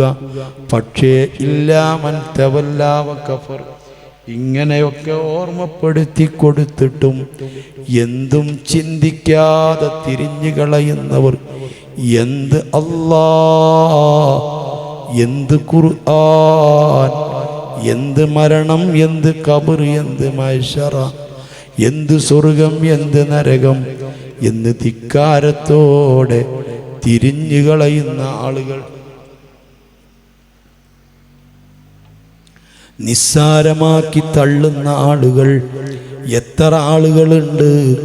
വഅദ് കേട്ടില്ലെങ്കിലെന്താ, ഉറൂസ് നടക്കുന്ന സമയത്ത് വഅദ് സംഘടിപ്പിക്കുമ്പോൾ അത് സദസ്സിൽ വന്നിരുന്നില്ലെങ്കിലെന്താ, അതൊന്നും കേട്ടില്ലെങ്കിലെന്താ, ആലിമീങ്ങളെ ശ്രദ്ധിച്ചില്ലെങ്കിലെന്താ, അതിലൊക്കെ എന്താ, എങ്ങനെ ജീവിച്ചാലെന്താ, നിസ്കരിച്ചില്ലെങ്കിലെന്താ, നോമ്പെടുത്തില്ലെങ്കിലെന്താ, ഹറാമ് ചെയ്തെങ്കിലെന്താ, പലിശ വാങ്ങിയാലെന്താ, പലിശ കൊടുത്താലെന്താ, എങ്ങനെ അടിച്ചു പൊളിച്ച് ജീവിച്ചാലെന്താ, ആരും പറഞ്ഞതനുസരിച്ചില്ലെങ്കിലെന്താ, ദീനനുസരിച്ച് ജീവിച്ചില്ലെങ്കിലെന്താ എന്ന് ചിന്തിക്കുന്ന പറയുന്ന എത്ര ആളുകൾ നമ്മുടെ കൂട്ടത്തിലുണ്ട്. അല്ല പറയുന്നു, ആ രൂപത്തിൽ തിരിഞ്ഞു കളയുന്നവർ വകഫറാ, അതെല്ലാം നിഷേധിച്ചവർ, അള്ളാഹുവിനെ നിഷേധിക്കുന്നു, അള്ളാന്റെ ഖുദ്റത്ത് നിഷേധിക്കുന്നു, അവൻ സൃഷ്ടിക്കുന്നത് നിഷേധിക്കുന്നു, അവന്റെ ശിക്ഷ നിഷേധിക്കുന്നു, അള്ളാഹു പഠിപ്പിച്ച പലതും നിഷേധിക്കുന്നു, ധിക്കാരികളായി ജീവിക്കുന്നു.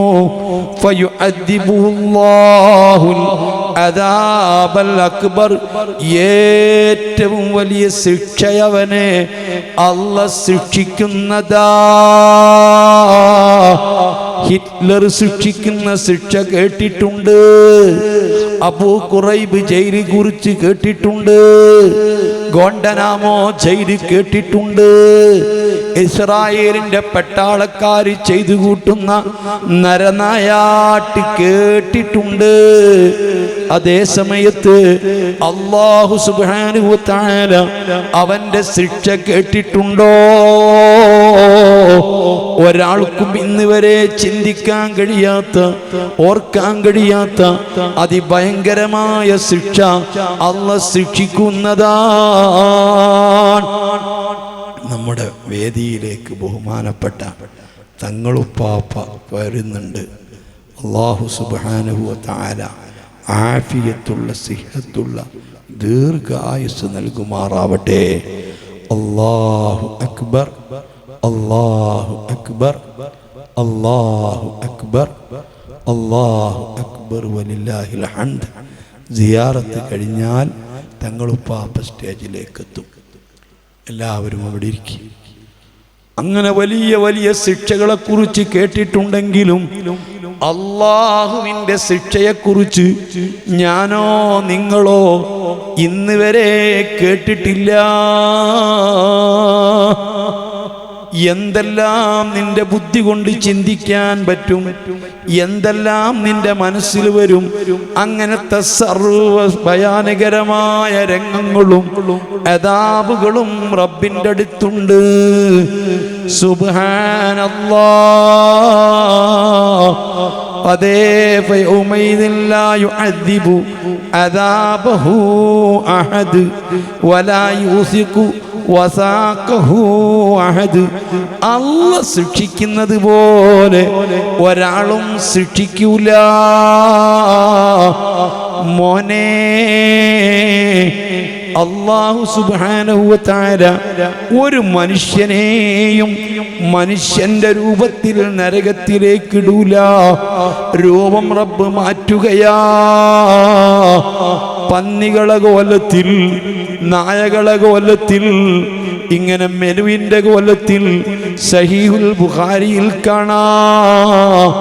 ഇബ്രാഹിം നബിയുടെ കൊച്ചാപ്പ ആസറിനെ അള്ളാഹു നരകത്തിൽ സിന്നൂറിന്റെ രൂപത്തില് ഒരു മനുഷ്യൻ ഏറ്റവും അവന്റെ സ്വഭാവം ഏതാണോ, കൊരങ്ങിന്റെ സ്വഭാവമുള്ളവരുണ്ട്, പന്നിയുടെ സ്വഭാവമുള്ളവരുണ്ട്, നായന്റെ സ്വഭാവമുള്ളവരുണ്ട്, മയിലിന്റെ സ്വഭാവമുള്ളവരുണ്ട്. സുബ്ഹാനല്ലാഹ്, എനിക്കും നിങ്ങൾക്കും അത് കാണാൻ കഴിയില്ല. പള്ളിയിലേക്ക്, ബഗ്ദാദ് പള്ളിയിലേക്ക് ചെന്ന് നോക്കുമ്പോ ഇബ്നു ശിഹാബ് സുഹ്റവർദി തങ്ങളെ തന്റെ ശൈഖ് പറഞ്ഞയച്ചപ്പോ വെള്ളിയാഴ്ച പള്ളിയിൽ ഇരിക്കുന്നത് ഒന്നും മനുഷ്യരല്ല, നമ്മൾ നോക്കുമ്പോ മനുഷ്യരാ. അതേ സമയത്ത് ഇബ്നു ശിഹാബ് സുഹ്റവർദി പള്ളിയിൽ പോയി നോക്കുന്ന സമയത്ത് അത്ഭുതപ്പെടുകയാ. പല ഹിംസ്ര ജന്തുക്കളാണ് പള്ളിയിൽ ഇരിക്കുന്നത് മുഴുവനും. സുബ്ഹാനല്ലാഹ്, അല്ലാഹു മനുഷ്യന്റെ ശരിയായ രൂപമങ്ങ് കാണിച്ചു കൊടുത്തതാ. നിങ്ങൾ ഈ കേൾക്കുന്നത് കെട്ടുകഥകളല്ല. അതേ, ഓരോ മനുഷ്യനെയും നാളെ ഖബറിൽ നിന്ന് ഉയർത്തെഴുന്നേൽപ്പിക്കുമ്പോ അവന്റെ ദുനിയാവിലെ സ്വഭാവമനുസരിച്ച് രൂപം മാറ്റി കൊലപ്പെടുത്തുന്നതാ. ഒരൊറ്റൊന്ന് ഞാൻ പറയാം, ചെറുപ്പക്കാരെ, കൊരങ്ങുകളെ കുലത്തിൽ മനുഷ്യന്മാര് ആഖിറത്തിൽ വരുന്നു. ആരെയാണ് കൊരങ്ങന്മാരെ രൂപത്തിൽ കൊണ്ടുവരുന്നത്? ദുനിയാവിൽ കൊരങ്ങിന്റെ സ്വഭാവമുള്ളവരെയാണ്. ചെറുപ്പക്കാരി ചിന്തിക്കാൻ, തിരുത്തുന്നവർക്ക് തിരുത്താൻ. അണുമണിത്തൂക്കം ഈമാനെ കൽബിലുണ്ടോ അവർക്ക് നന്നാവാൻ, തൗബ ചെയ്യാൻ, ശിഷ്ടം വരുന്ന ജീവിതത്തിലെങ്കിലും പടച്ച റബ്ബിനെ പേടിച്ചൊന്ന് തൗബ ചെയ്യാൻ ഞാൻ ഓർമ്മപ്പെടുത്തുകയാ. യുമസ്സികുൽ ഖിർദു വഖറൻ ലിസ്സഫരിയതി ഇദാ ലഹു നസഹത് ഫീ വാബിലിൽ മത്വരി. ജീവികളെ കൂട്ടത്തിൽ പ്രത്യേക ജീവിയാണ് കൊരങ്ങ്. കൊരങ്ങിന്റെ പ്രത്യേകത എന്താണ്? ആരും ഉപദേശിക്കുന്നതും കൊരങ്ങ് കേൾക്കുകയില്ല, ഉപദേശം ഫലിക്കുകയില്ല. ഉപദേശിക്കുന്നവരോട് കൊരങ്ങിന് വലിയ ശത്രുതയാണ്. കൂരാറ്റ, അതേ, നല്ല മഴ പെയ്യുമ്പോ കൂടുണ്ടാക്കാത്ത ജീവിയാണല്ലോ കൊരങ്ങ്. ഈ കൊരങ്ങിങ്ങനെ മരക്കൊമ്പിലിരുന്ന് മഴ കൊണ്ടിട്ട് കണ്ണിൽ നിന്ന് കണ്ണുനീരൊലിപ്പിക്കുമ്പോൾ ചെറിയ പക്ഷിയാണെങ്കിലും ജീവിയാണെങ്കിലും അതിസുന്ദരമായ കൂട് നിർമ്മിച്ച് ആ കൂട്ടിലിരുന്നു കൊണ്ട് ആടിക്കളിക്കുന്ന കൂരാറ്റ കൊരങ്ങിനെ ഉപദേശിക്കുന്നു. കൊരങ്ങാ, അച്ചോ, നിനക്കൊരു വീടുണ്ടാക്കിയിരുന്നെങ്കിൽ, ഒരു കൂടുണ്ടാക്കിയിരുന്നെങ്കിൽ, വേനൽക്കാലത്ത് ഇങ്ങനെ ഓടിച്ചാടി നടന്ന സമയത്ത് ഒരു ചെറിയ കൂടി വച്ചിരുന്നെങ്കിൽ ഇങ്ങനെ മഴ കൊള്ളേണ്ടിയിരുന്നോ എന്ന് നല്ല ഉപദേശം നൽകുമ്പോ ഈ കൂരാറ്റന്റെ കൂടി പിച്ച് ചീന്തി വലിച്ചെറിഞ്ഞ് കൊരങ്ങ് ദ്രോഹിക്കുന്നത് പോലെ ഉപദേശിക്കുന്ന ആളുകളോട്, വഅദ് പറയുന്നവരോട്, ഇൽമു പറയുന്നവരോട്, ഖതീബുമാരോട്, ഇമാമുമാരോട്, ഉപദേശിക്കുന്നവരോട് വെറുപ്പ് പ്രകടിപ്പിക്കുന്ന പലരുമുണ്ട്. അവരത് സ്വീകരിക്കില്ല എന്ന് മാത്രമല്ല, ഇങ്ങനത്തെ ആളുകൾ നാളെ റബ്ബിന്റെ മുമ്പിൽ വരുന്നത് മനുഷ്യന്റെ രൂപത്തിലല്ല, സാക്ഷാൽ കൊരങ്ങുകളായി അവരെ മുഖം നരകത്തിലേക്ക് കുത്തിയിട്ട് അവരെ നരകത്തിൽ വലിച്ചെറിയപ്പെടുന്നതാ. മുസ്ലിമീങ്ങളെ, ഇതൊക്കെ നമുക്ക് കാണാനുള്ളതാ. റബ്ബിന്റെ ശിക്ഷയാ. അല്ലാഹ് പറയുന്നു, ഇന്ന ഇന്ന ഇലൈനാ ഇയാബഹും സുമ്മ ഇന്ന അലൈനാ ഹിസാബഹും. എല്ലാവരും നമ്മിലേക്ക് മടങ്ങി വരും. ആരും മടങ്ങി വരാത്തതില്ല. ഏത് ധിക്കാരിയും കൊലകൊമ്പനും മുതലാളിയും തൊഴിലാളിയും ലോകം വിറപ്പിച്ചവരും എല്ലാവരും നമ്മിലേക്ക് മടങ്ങി വരും. ഹിറ്റ്ലർ തിരിച്ചുപോയി, നെപ്പോളിയൻ തിരിച്ചുപോയി, പലരും തിരിച്ചുപോയി. ഞാനാണ് ഏറ്റവും വലിയ റബ്ബെന്ന് വാദിച്ചിരുന്ന റാംസസ് രണ്ടാമൻ തിരിച്ചുപോയി. ഐക്യരാഷ്ട്രസഭയുടെ സെക്രട്ടറിമാരിൽ പലരും തിരിച്ചുപോയി. അല്ലാ, ഉരുക്ക് മനുഷ്യന്മാര് തിരിച്ചുപോയി, പലരും തിരിച്ചുപോയി. ആരോഗ്യദൃഢഗാത്രരായ എനിക്ക് 150 വയസ്സ് ജീവിക്കണമെന്ന് പറഞ്ഞ് സർവ സുരക്ഷാ സംവിധാനങ്ങളോടെ ജീവിച്ച മൈക്കിൾ ജാക്സൺ 56 വയസ്സാകുമ്പോൾ തിരിച്ചുപോയി. ജോൺ എഫ് കെന്നഡി തിരിച്ചുപോയി, പലരും തിരിച്ചുപോയി. നിങ്ങളെ പള്ളിക്കാട്ടിൽ ചെന്നിട്ട്, അല്ലെങ്കിൽ കാസർഗോഡ് മാലിക് ദിനാർ പള്ളിക്കാട്ടിൽ ചെന്നിട്ട് ആ പള്ളിയത ഖബർസ്ഥാനിൽ ചെന്നിട്ടൊന്ന് നോക്ക്. ഈ കിടക്കുന്നതാരാ? ഈ വീടുകളൊക്കെ ആര വീടുകളാ? കൊട്ടാര സമാനമായ വീടിൽ താമസിച്ചിരുന്നവർ, ആടിക്കളിക്കുന്ന ബെഡിൽ സുഖിച്ചിരുന്നവർ, വലിയ വലിയ വിലപിടിപ്പുള്ള വസ്ത്രങ്ങൾ ധരിച്ചിരുന്നവർ, നാട് വിറപ്പിച്ചിരുന്ന മുതലാളിമാർ, വലിയ ഹുങ്കാരം മുഴക്കിയിരുന്നവർ, അവരൊക്കെ ഇന്ന് എത്ര നിസ്സഹായരായി ഒരേ കിടത്തം കിടക്കുന്നു. ഏറ്റവും വലിയ മുട്ടാളപ്പാവപ്പെട്ട മനുഷ്യനും ഒരു നേരത്തെ ഭക്ഷണത്തിന് വകയില്ലാതെ കടല കുറിച്ച് കടല വിറ്റ് നടന്ന പാവപ്പെട്ടവനും നാട് വിറപ്പിച്ച കോടീശ്വരനും ഒരേ ഡ്രസ്സുകളോ, ഒരേ വീടുകളോ, ഒരേ സൗകര്യങ്ങളോ. ഒരാളെ വീട്ടിലും മെത്തയില്ല, ഒരാളെ വീടും മിനുക്കിയിട്ടില്ല, ടൈൽസ് പതിച്ചിട്ടില്ല, ലൈറ്റുകൾ ഘടിപ്പിച്ചിട്ടില്ല, AC സംവിധാനിച്ചിട്ടില്ല. അവിടെ നീ ചെന്ന് നോക്ക്, ഇതുപോലെ എല്ലാവരും മടങ്ങി വരുന്നതാ. അവരോടൊക്കെ കൃത്യമായ കണക്ക് ചോദിക്കും. സർവാധിനാഥനായ അല്ലാഹു വിശുദ്ധ ഖുർആനിലൂടെ എല്ലാ വെള്ളിയാഴ്ചയും നമ്മെ ഓർമ്മപ്പെടുത്തുകയാ. നമ്മുടെ മജ്‌ലിസിലേക്ക് വന്നു. ഇൻഷാ